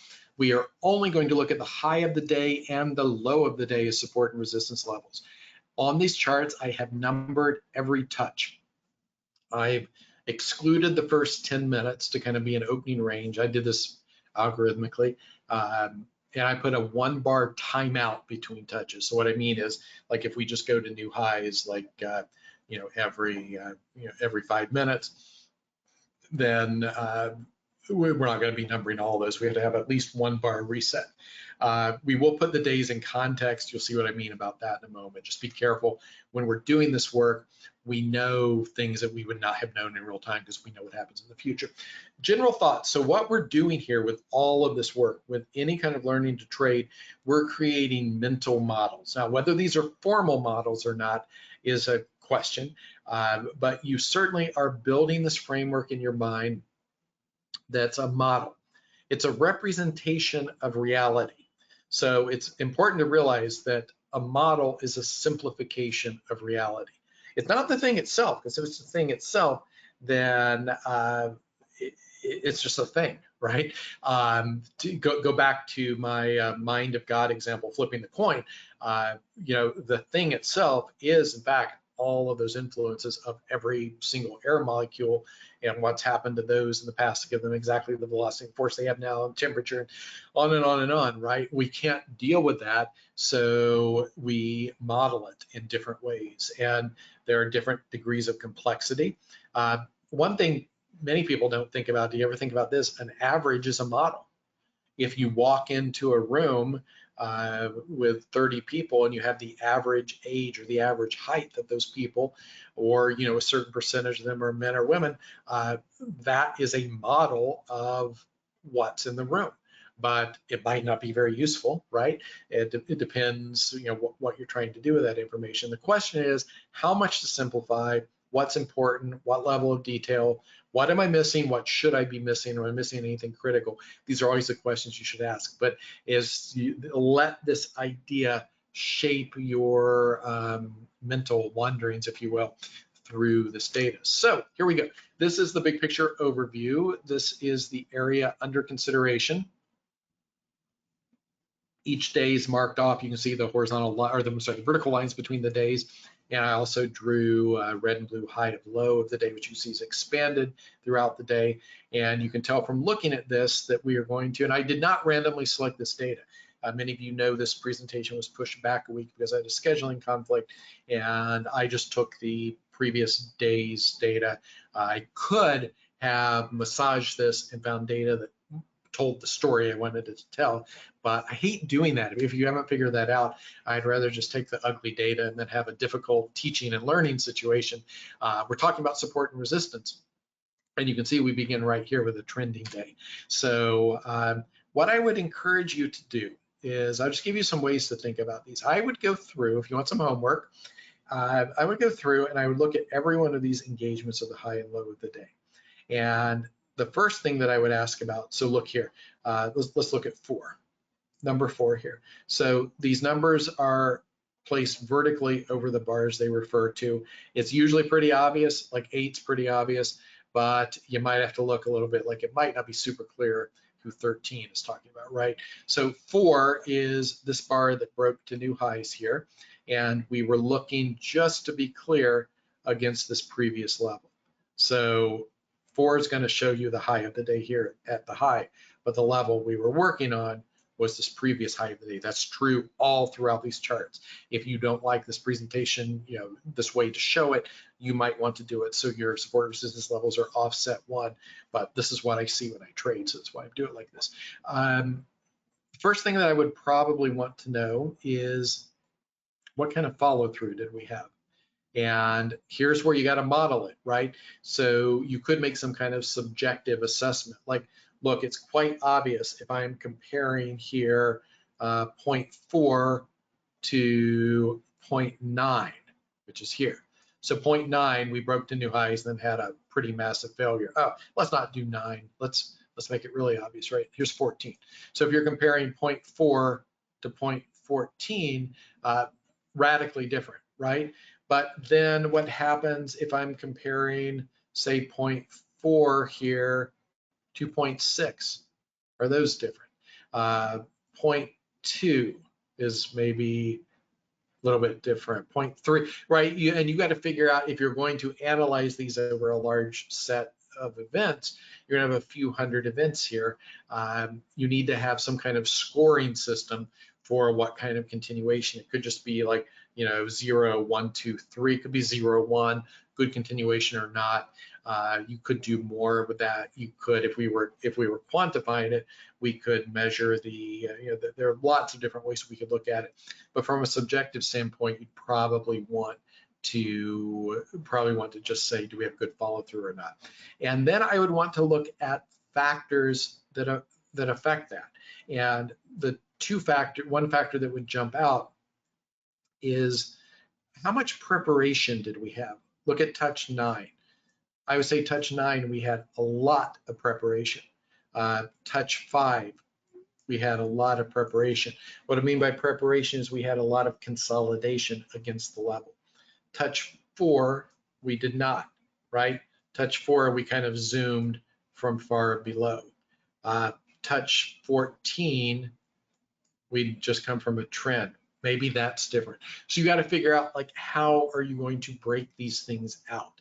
And what I think you will see broadly is that there are some connections to, oh, and then the third aspect you might consider, I'm just giving you ideas. You can definitely do more than this. You should probably do more than this, would be looking at the actual breakout itself. Like look at number 4 is a pretty clear successful breakout, close above, but so's number 8, right? These two look quite similar. 5 isn't a super convincing breakout at the time. You didn't have that much of a move above. 2 is kind of a failure, right? 3 is a good breakout. So you probably also want to categorize that. How much success did I have on the breakout bar? It's a lot more you can do with this, but what I would call your attention to, broadly speaking, let's go forward. Here's another trend day, but here's a trend day. This is interesting because this is a trend day that also ran into some issues, right? So you see some more successful, by successful, I mean resistance held. You see some successful holdings of resistance, even though the trend was grinding higher.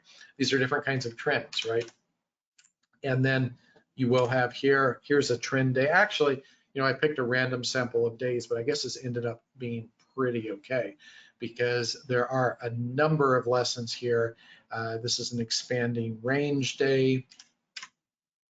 Here's just a nice range day. I would also pay attention, and I do in fact pay attention to the open print, which is on these charts in purple. I will just kind of page through these without a lot more comment.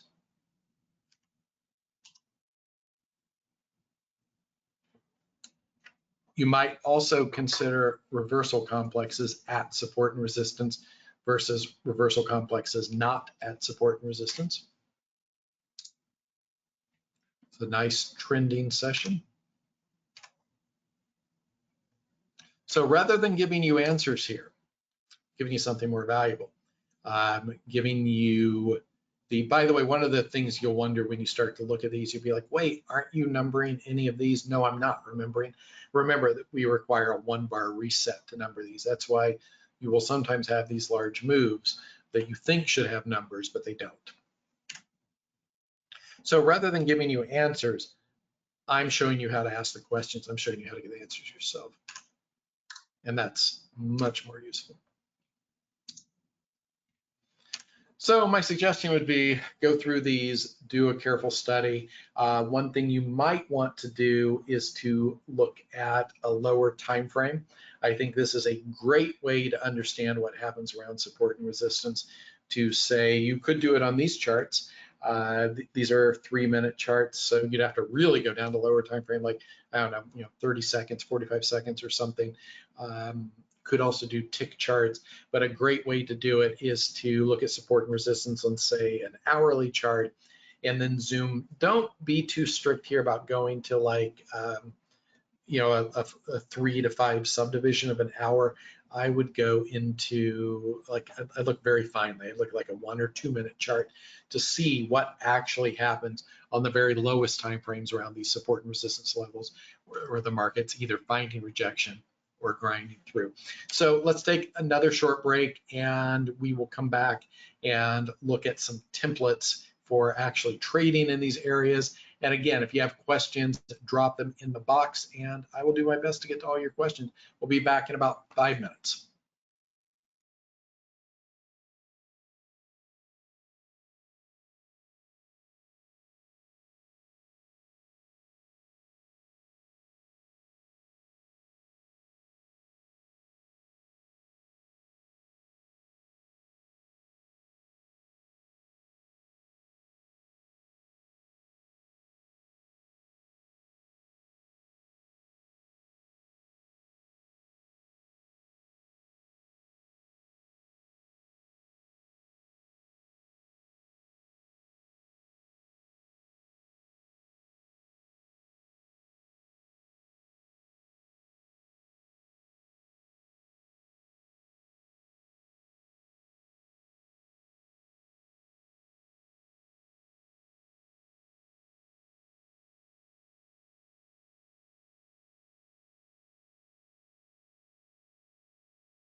Okay, welcome back. So let's jump into a few questions here before we get into trading ranges. So one of the questions is, would I recommend to only trade the market open the first 2 hours of the whole session? I would recommend you do what's right for you, and I can't really answer that without, and you can't either without doing a lot of work. I do think in general, particularly if you're learning, the idea that you can just restrict the first hour or two is probably not a great one. There are some people who do that. I don't know how successful they really are, but there's certainly stuff to be learned from the whole session. And I think for a developing trader, I probably want you pretty engaged as much of the session as you can do, but don't let that be a stumbling block.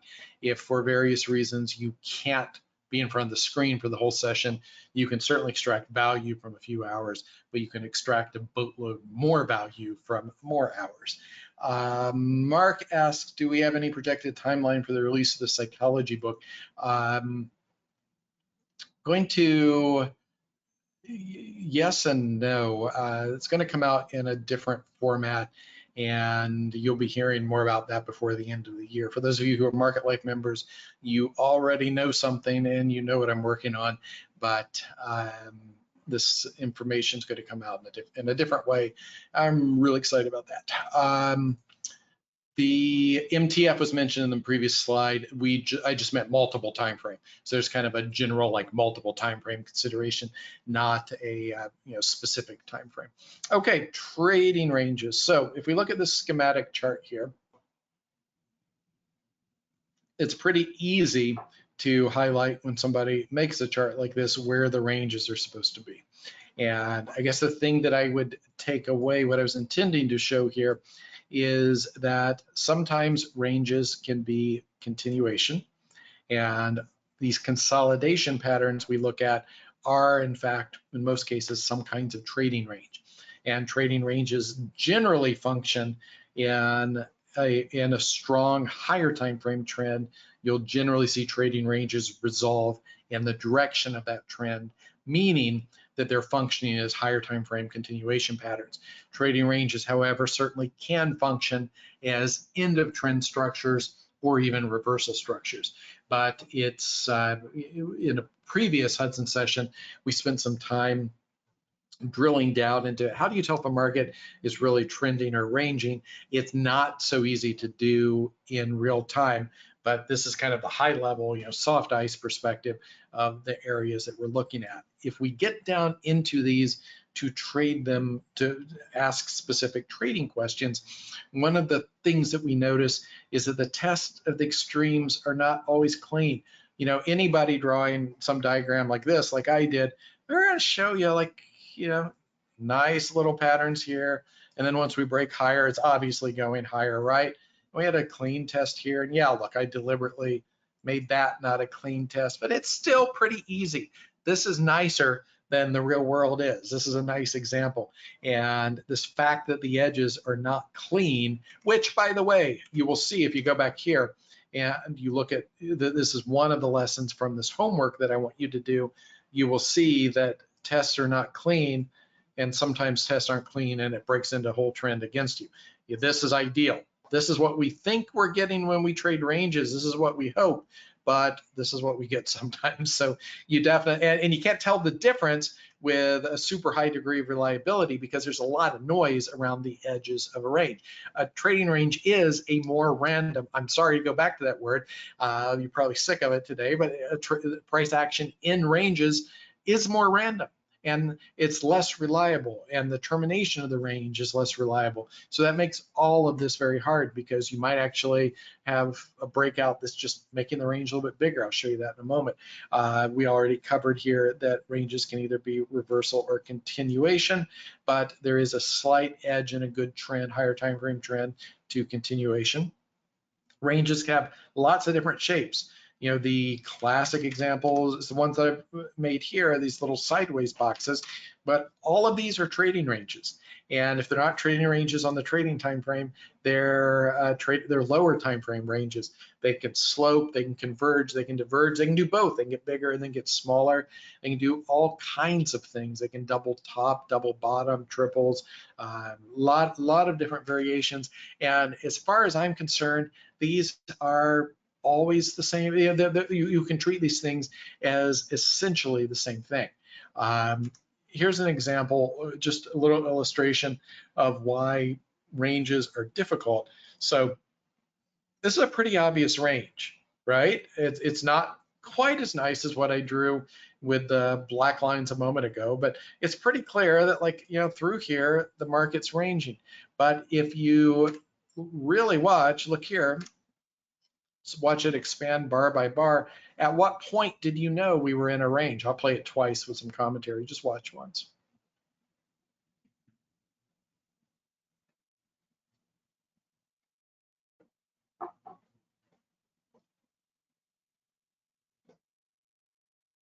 It's a different picture, right?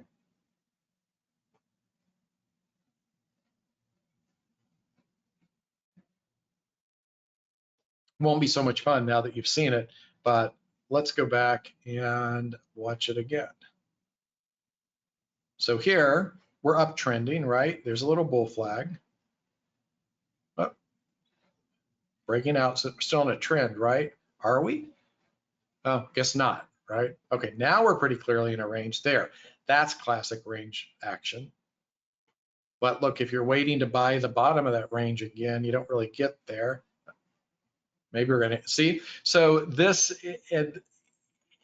the experience of watching this develop in real time is quite a bit different than just looking at the finished chart.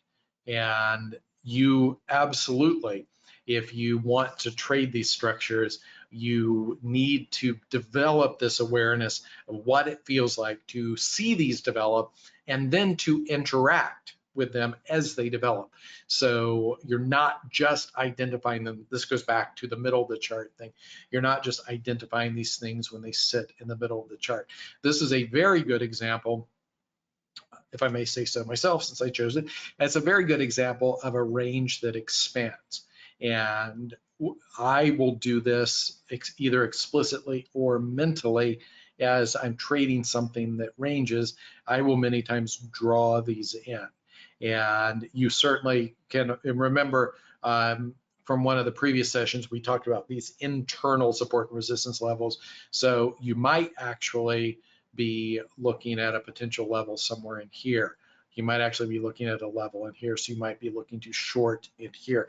I also have illustrated the rough middle of the range, and this is a pretty important level to be aware of. We're going to tie all this together here.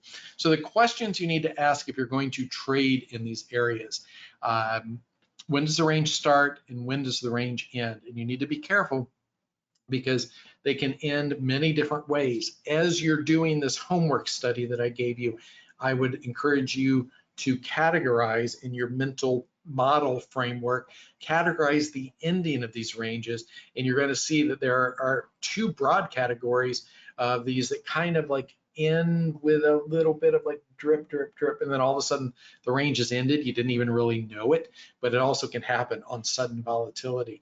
And there are several different variations in between that you need to be aware of. Once we've identified these issues of definition, then there's still the question of where do we get in, where do we get out, where do we take profits, where do we put our stops? And one of the real issues with trading in ranges is how and when and where do you know you're wrong? That's a very important question to answer. In fact, might be from a trade management standpoint, the most important question. It's really hard to answer in ranges because ranges by nature try to screw us. In fact, a decent model of price action is the market will do whatever it can to screw the most number of traders. And in a range, there are many exciting variations of this. And it's what makes the range, it's what sustains range, and it's what also makes it difficult for us to act within ranges. One of the possible approaches to trading in ranges, this is a presentation about how to trade in trading ranges. And I'm going to tell you one of the legitimate answers is I'm not. I'm going to understand these these areas so that I'll understand something about price dynamics, but I'm not going to participate while the market is ranging. That's a valid answer. Price action tends to be noisier. We talked about this in the range. One of the real issues that's not fully appreciated is that you might identify a range. Let's go back here. Look here. Okay, so here a market is in a range, but the size of the range relative to the size of the bars and the swings that you might not really be able to execute. For instance, let's look at this other range. Let's say you're looking to short here. That's not a great spot to short because you're just kind of in the middle of the range. But did you really have enough information? Maybe you could have shorted earlier. I'm not giving you definite points here, but I'm just saying that it's very possible that you might have given up so much juice in the range by the time you're able to identify an execution point, the trade might be gone. As I said, failures of the range can be dramatic. One of the worst things you can do as a trader is to find yourself with size on the wrong side of a trend. Now, we all know that's stupid, and who would ever do that, right? If you have a market that's clearly doing this, who would ever get short here and then get more short here and keep shorting into it? Well, it happens, and it happens for some kind of good reasons. But one of the places that might happen is, what if you're trading in this range and you're buying down here, you're getting short here, you get short there, and then this happens and you get more short. Well, what if this is the outcome, right? So it's possible to be trading within ranges and find yourself in this worst case scenario, which is to be on the wrong side of a trend with size. And not that you intended to do it, but it can be a valid outcome, a shitty outcome, but a valid outcome trading in ranges. And also, this is dangerous. And one of the reasons why you might say you're just not going to play in these ranges, in these areas, one of the problems is if you are shorting here and you're shorting here, and then you got to somehow get out of your trade, and you manage by the grace of God and divine providence to get out of your short here with a minimal loss. But now what's happening? You're not thinking about being long, right? So it's very easy to find yourself focusing on doing damage control, being on the wrong side of a breakout of a range, and then missing this. Look, this is probably what's about to happen to a lot of people who've been focusing on shorting the S&P over the past couple of weeks. I don't know the future, of course, but there is a pretty high probability right now. This is July of 2023. For people watching this in the future, maybe the market will crash this week, and I just said something blazingly stupid, but I don't think so. It's not where the probabilities are. The probabilities are that we're going to get sucked up to these all-time highs, and there are going to be a lot of people who are executing this plan, or maybe they won't get hurt on their shorts, but they're certainly not going to be able to orient on the long side quickly enough. That's a danger of trading in these ranges. Got to be able to offset that somehow. So if you do want to think about trading in ranges, practical questions about entry is, will you get in all at once, or will you get in pieces? Will you require confirmation, or are you going to trust the levels really going to be there? Are you going to use indicators or not? Are you going to focus on the broad structure of the range or details of patterns? I'm going to explain all of these in more detail. As far as order management, one of the things, and by order management, I mean specifically like, how do you execute? Trading in ranges, in many types of trading, we kind of find ourselves chasing the market by design. And it's not necessarily the wrong thing to do, but if you're able to identify a point where a market's making a big move and you can hop on for a little bit more of the big move, you're kind of chasing. And ranges give us the opportunity to be on the other side of that. I've said to provide liquidity, which what I mean is to put orders in the book, to use resting orders. Sometimes far in advance, and you can get these orders in many markets. So sometimes you'll be the first person filled because your order will be sitting there. And there's, that's the way the order book works. If your order's sitting there, most of the action in an order book is in a liquid market is people canceling orders, putting orders in and taking them out. And sometimes that's deceptive. Sometimes it's just, the way people trade. But if you have an order that's sitting there and it goes into the queue, it might be behind hundreds of orders, but as people put in other orders and as orders cancel, what happens is your order will percolate up to the top, and eventually you might be sitting at the very top of the book. Happens all the time that it will just, I've had many cases where sometimes I'm the only person filled at a level because my order's been there long enough. And that's a nice aspect of this. In some markets, sometimes there are significant financial benefits to beyond just making the bid-ask spread.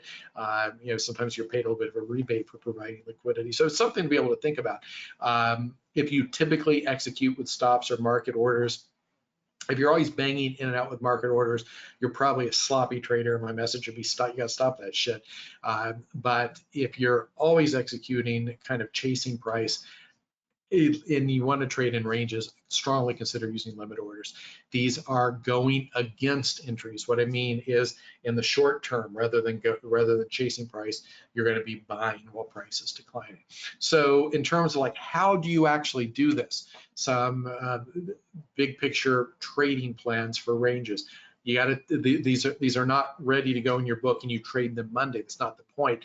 But these are the templates that you can use to think about how you want to interact with these areas and how you want to actually place trades. So one possibility is to trade at the extremes of the range. What I'm showing here is with the red, you're shorting up here, you're buying down here, and I've included proposed profit targets. In other places, these dotted lines will be stops. I'm showing you, but here I'm proposing that a decent place to look to take profits is in the middle of the range. This is probably the most basic approach to trading ranges. Variations. We can look to wait for the test, and then we can look to enter in the reactions. Now, what's the problem? So here you're looking at the first pullback following a test of the level. The problem with this is two problems. What are they? Think for a moment. One, you might not get it, right? Think about the best trade. The best trade is the market goes here and then goes right there, and you had the short all the way down there. And if you're waiting for this pullback, it might not happen. The other problem is that by the time the pullback happens, I've drawn really nice idealized pictures here, but this first pullback, what if it's here? So you just don't have enough room in the range. That's what I was showing you earlier. One of the other ways to do this is to anticipate the test. So here, you are still fully aware that this resistance level is an area where price might stop, but you have enough confidence in it that you're going to short in front of it. This is not the same as saying price is absolutely going to stop there, because you're prepared to do damage control when it does. And some set of these, it's not going to stop there. It's just going to zoom through the level. All of this stuff fits together, but you can buy clear. You can execute at the level. This is one, after the level, or before the level. Another possibility is to scale in. So if you do this, what you're generally doing is you've identified the range and you have some kind of plan that as the market goes up, you're going to be getting shorter. So the danger, you got to be aware of the danger, you're getting shorter, and if the market continues to go up, you're just going to be more wrong, right? People like to say, one of the, most of you probably know this, I despise these trading sayings that everybody tweets, makes these motivational posters. And one of the things that people will say is never add to a losing trade. Well, okay, so the problem with these trading sayings is they're true sometimes. They're very true sometimes. And I said before that one of the worst things that can happen to you is you're on the wrong side of a trend with size. And imagine that you are fully short and the market's going up, and then you add to that trade. That's obviously a catastrophically stupid thing. That could potentially result in you losing more than your entire trading account. So no, you can't do that. However, if you just have this mental framework, because I've seen it on Twitter 500 times that I can never add to a losing trade, you're looking at a plan like this and you're saying, well, that's stupid, I can't do this. But this idea of adding in certain kinds of mean reversion trading, it's what makes the thing work. It's what you have to do. It is the correct way to trade. It's just not the correct way to trade for some kinds of trading. So be careful about those blanket statements. Blanket statements are never right. How's that? Okay, I hope you see what I did there. But this idea of scaling in, and you can do it in as many pieces as you want into the range, that's one possibility. Another great possibility here is to add beyond the range. So what we're doing here in this framework is we're kind of hoping to execute this, right? We'd love to have this. We'll talk about a problem in a moment.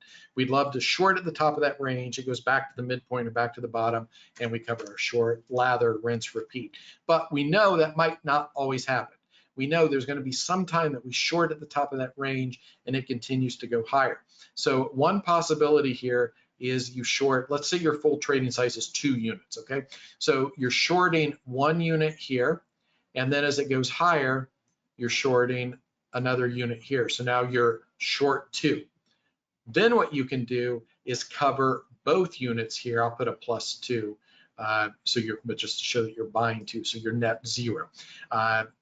You're covering both of them here. So what are you doing? You will scratch this piece and you'll make your profit on this piece. Now, the problem with this plan here is there's several. One is, and this is a good plan, but I'm going to show you the problem. The problem is you're short here. And then on the variation where it works, if this is so let's say you're taking profits here. Now, where was my initial stop? We'll get to that question in a moment. But my initial stop was not here because I'm going to add to the damn thing here, right? So my initial stop was probably somewhere here. So what you will find in most of these plans that this profit target will be less than 1-to-1 to your stop. So I'm going to speak in R. It's not going to be exactly correct because we haven't added the whole trade, but you will find that this initial profit is less than a 1-hour trade and it's on half your trading size. So it's way less than a 1-hour trade. And so the trades that work well, you got to figure out the math to this is what I'm saying, because your 1-hour loss will be when you short here and you short here, and then the damn thing just keeps going up to your stop and you're stopped out somewhere up here. So there's your, you have to figure out what the geometry of this is going to be. Your 1-hour stop probably isn't there. You're probably not stopping out just beyond that second entry. You're going to stop out of the whole thing all the time. That's a bad plan. You have to have plenty of room beyond that to make this work, at least I found. So you do need to be aware that this is not the, I might put this in a book if I were inclined to write a crappy book, which I'm not. But I would show you this is a way to basically never lose on range trades. Well, it's not true. And not only that, but your easy profits are not going to easily offset the losses. You got to make sure the math works. This is a good plan. This is, as far as I know, this is probably one of the best ways to approach trading ranges, but that's why I just spent 5 minutes talking about the significant problems with this. One of the other possibilities is to zoom in here, and rather than just saying, oh, I'm going to short because we're getting close to this level where something might happen, you can zoom down in and look at what's happening, look at some price action, look at maybe the market losing momentum, maybe wait for the emergence of momentum in the counter direction. So I don't know, you might actually be entering here, but you're looking for some evidence that the market is running out of steam. And I will tell you that one of the nicest, you can build a coffee table book out of executions that look for climaxes into higher time frame support and resistance. Now, the problem is you're not going to see a lot of those, but when you do see them, those are those points where you just look at the trade after the fact. You're like, holy shit, how did the guy know this? Like, it was just such a perfect trade entry. these look like that. They look like supernaturally predictive trades. You don't see that many of them. I don't think you could rely on it as a bread and butter trade, but it's a trade to be aware of. Climax into a support or resistance level, lower time frame climax into your trading time frame, or trading time frame climax into a higher time frame. Where do you put your stop? It matters, and it's not an easy question to answer. There are two broad schools. One is to use tight stops. You could either use them like based on the entry bar, so you're looking at, maybe a stop beyond the previous bar or something like that, or you can set at the furthest extreme of the range, and that would be a stop like just underneath here. I'm showing in the left panel. That'd be a very tight stop. A wider stop, well, so what? How much wider, right? You can just add a noise factor, which is kind of what I was fudging here, just showing that it's further away. You also could set it based on ATR. You could set it based on the visual inspection of the chart. One of the things that is very interesting and very useful is to use the geometry of the range itself to define the stop. Now, if you do this, what you'll find is that in many cases, well, if you're trading intraday and you're using the whole day's range, that's probably not really the best thing, right? It's not, because then you're ending up with trying to do a day trade with the S&P, and you're using a 70-point stop, and that's not what we're trying to do. But you can use a little bit of a sub-range that you're trading off of, and then reflect that. So what I'm showing here is if I'm buying here, I'm aware of the size of the range, so all I'm doing is bumping that size of the range down to the bottom. And what I'm probably planning to do here is to buy more here. See, this is where you would set that initial stop, but you have to do the math so that if I take my entry here, and then I take my second entry here, and then I'm stopped out here, this has to be my intended 1R. You can figure all of this out, but you can't figure it out while you're sitting there looking at a trade the first time you've ever seen it. You have to figure this math out in advance so you know how you size trades. Exits.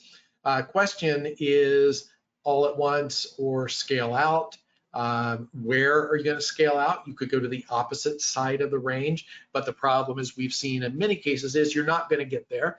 You could go to the midpoint of the range. You could trade off of R, so you're trading off of the geometry of your stop. You could, I mentioned the first entry in the scale is a possibility here, and there are many traders that do this, but look, the problem is, and I think I've told this story before. I have a friend who basically this is how he trades. He does have a point where he's, like fully sized and wrong, and he has to get out.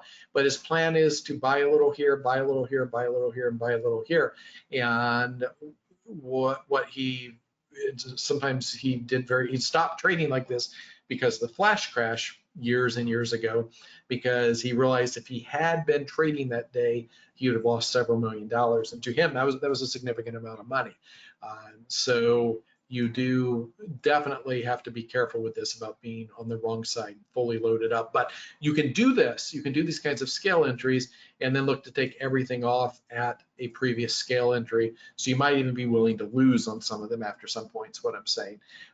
You also, one of the nice things that you can do, is not technically a range trade, but if you have a range like this and you're looking to buy down here, you can hold for trend and continuation on the higher time frame. Is it really a range trade? Probably not. It's a range entry into a consolidation pattern.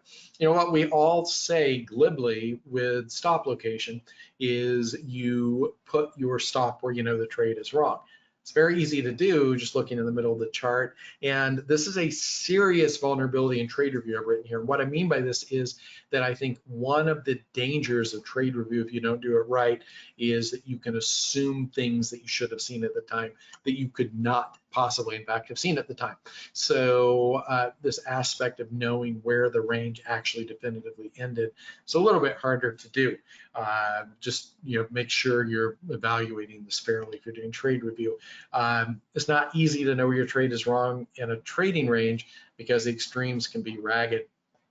One of the things, if you are using this like crazy wide stop, I frankly don't think it's a crazy wide stop, but if you're using a very wide stop like this, you probably want to have some kind of procedure for if you get down into this area, you're evaluating the price action and trying to get some understanding of yeah, do we see an intact downtrend developing? So in many cases with this wide stop, you will be able to exit the trade before that stop is actually hit. Ray asked, what about failure tests and trading ranges? Certainly, I mean, it's ideal, right? I would love to have failure tests here to execute on. It doesn't happen all the time, but it's nice when we get them. They're probably the best entries. Concerning stops, what about scaling out of trading multiple units? Tight stop on one unit, wider stop on the remainder. You got to figure out what makes sense. That's a possibility, and that's what I was illustrating. You know, it is possible to use some of those multiple scales as exits, so you are taking small losses on some of those. You just got to have rules and guidelines for all of this. You cannot, I can't tell you what you should do for yourself. You got to figure it out, but I can tell you what you can't do. And what you can't do is be making this up fresh every single trade. You'll drive yourself crazy. You'll make lots of mistakes. You'll be extremely inconsistent because you are being inconsistent. So you have to definitely know what you're going to do to the highest possible degree of consistency in advance. Key questions. How do you know market's ranging? How will you know when it's not? Are you going to consider higher time frame considerations? As I said, you don't have to trade in ranges at all. It's fine not to. You could only trade ranges that are clear higher time frame consolidations. Where precisely are you getting in? Where are you getting out? Both if right and wrong, scaling in or out, profits, stops, or not. These are the questions before you make your first trade in a range. You got to have good answers to those. If you don't, you're doomed. You're completely fucked if you don't have firm answers to every one of these before you place that trade. And not only should you have answers, then I would ask you questions about your answers, and those questions would center around how do you know that's the right answer?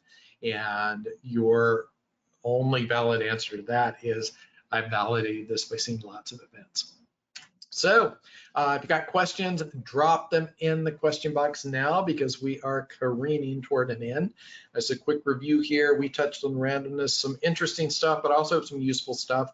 And the takeaways here are that I think there are very interesting philosophical questions around randomness, but from a practical standpoint, they don't matter. I would suggest they don't really matter to us as traders because the assumption that price action is mostly random most of the time is useful. It's a protective belief, even if it's not, and I can't imagine how it hurts you. We looked at bar level patterns. We spent a lot of time looking at, and you're going to spend more time after this presentation, I hope.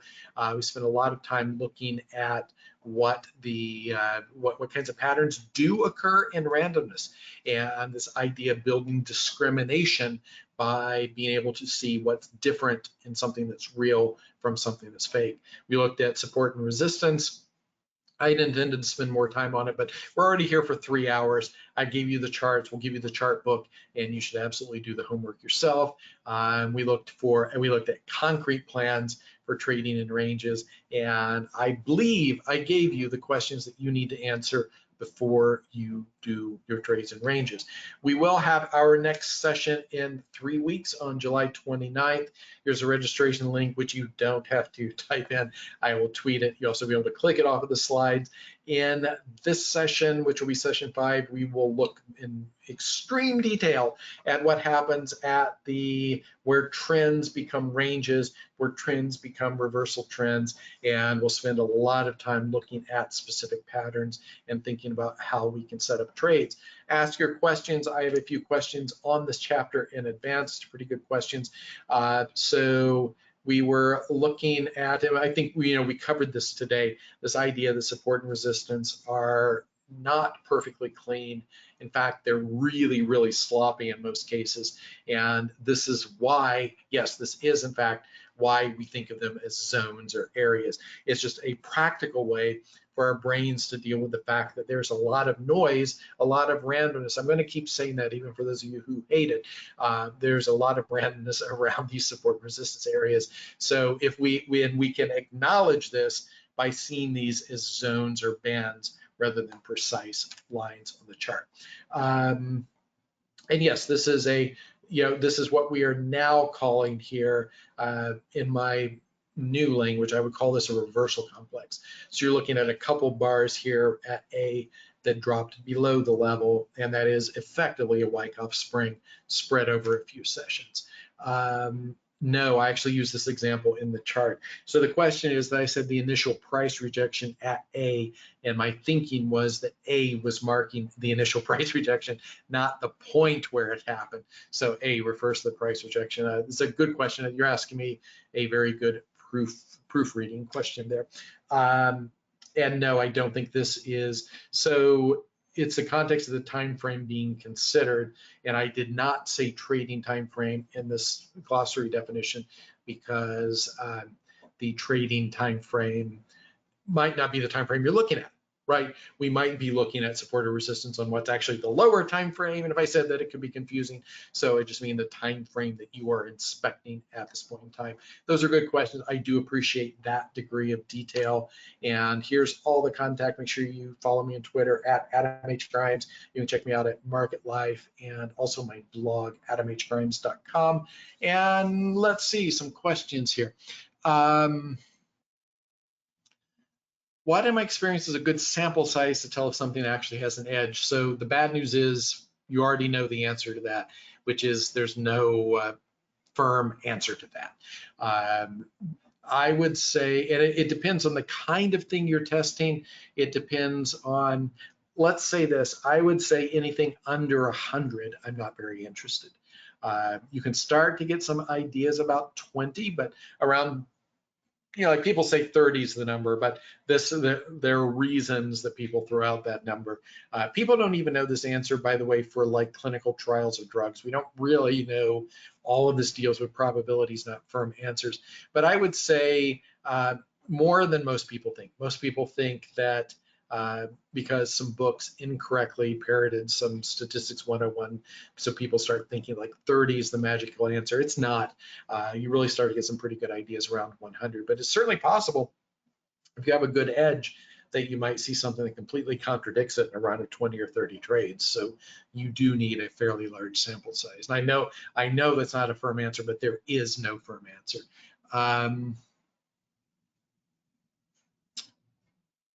What do I give importance to closing price in terms of confirmation of breakout entry stop?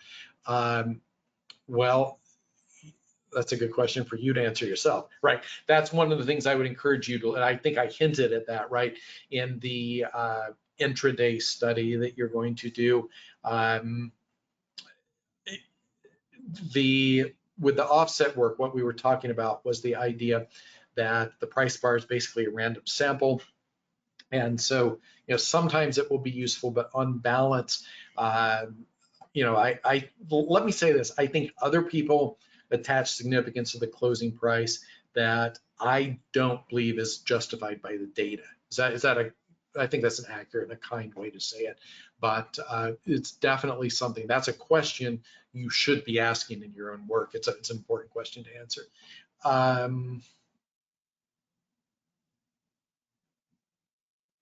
Yeah, so it's a 55% win rate with a 1-to-1 risk reward, potentially good edge. That's potentially good edge. It's a potentially tradable edge. Depends on a lot of things, but yes, that will, it depends on a lot. Depends on bid-ask spread. Depends on, I would say, the actual size of those trades. But that is enough to be interesting and potentially to be highly profitable. So it's a good place to wrap up today, folks. I do appreciate your time and energy and passion and focus on all of this. And we will see you back for the next session here in a few weeks. Thank you.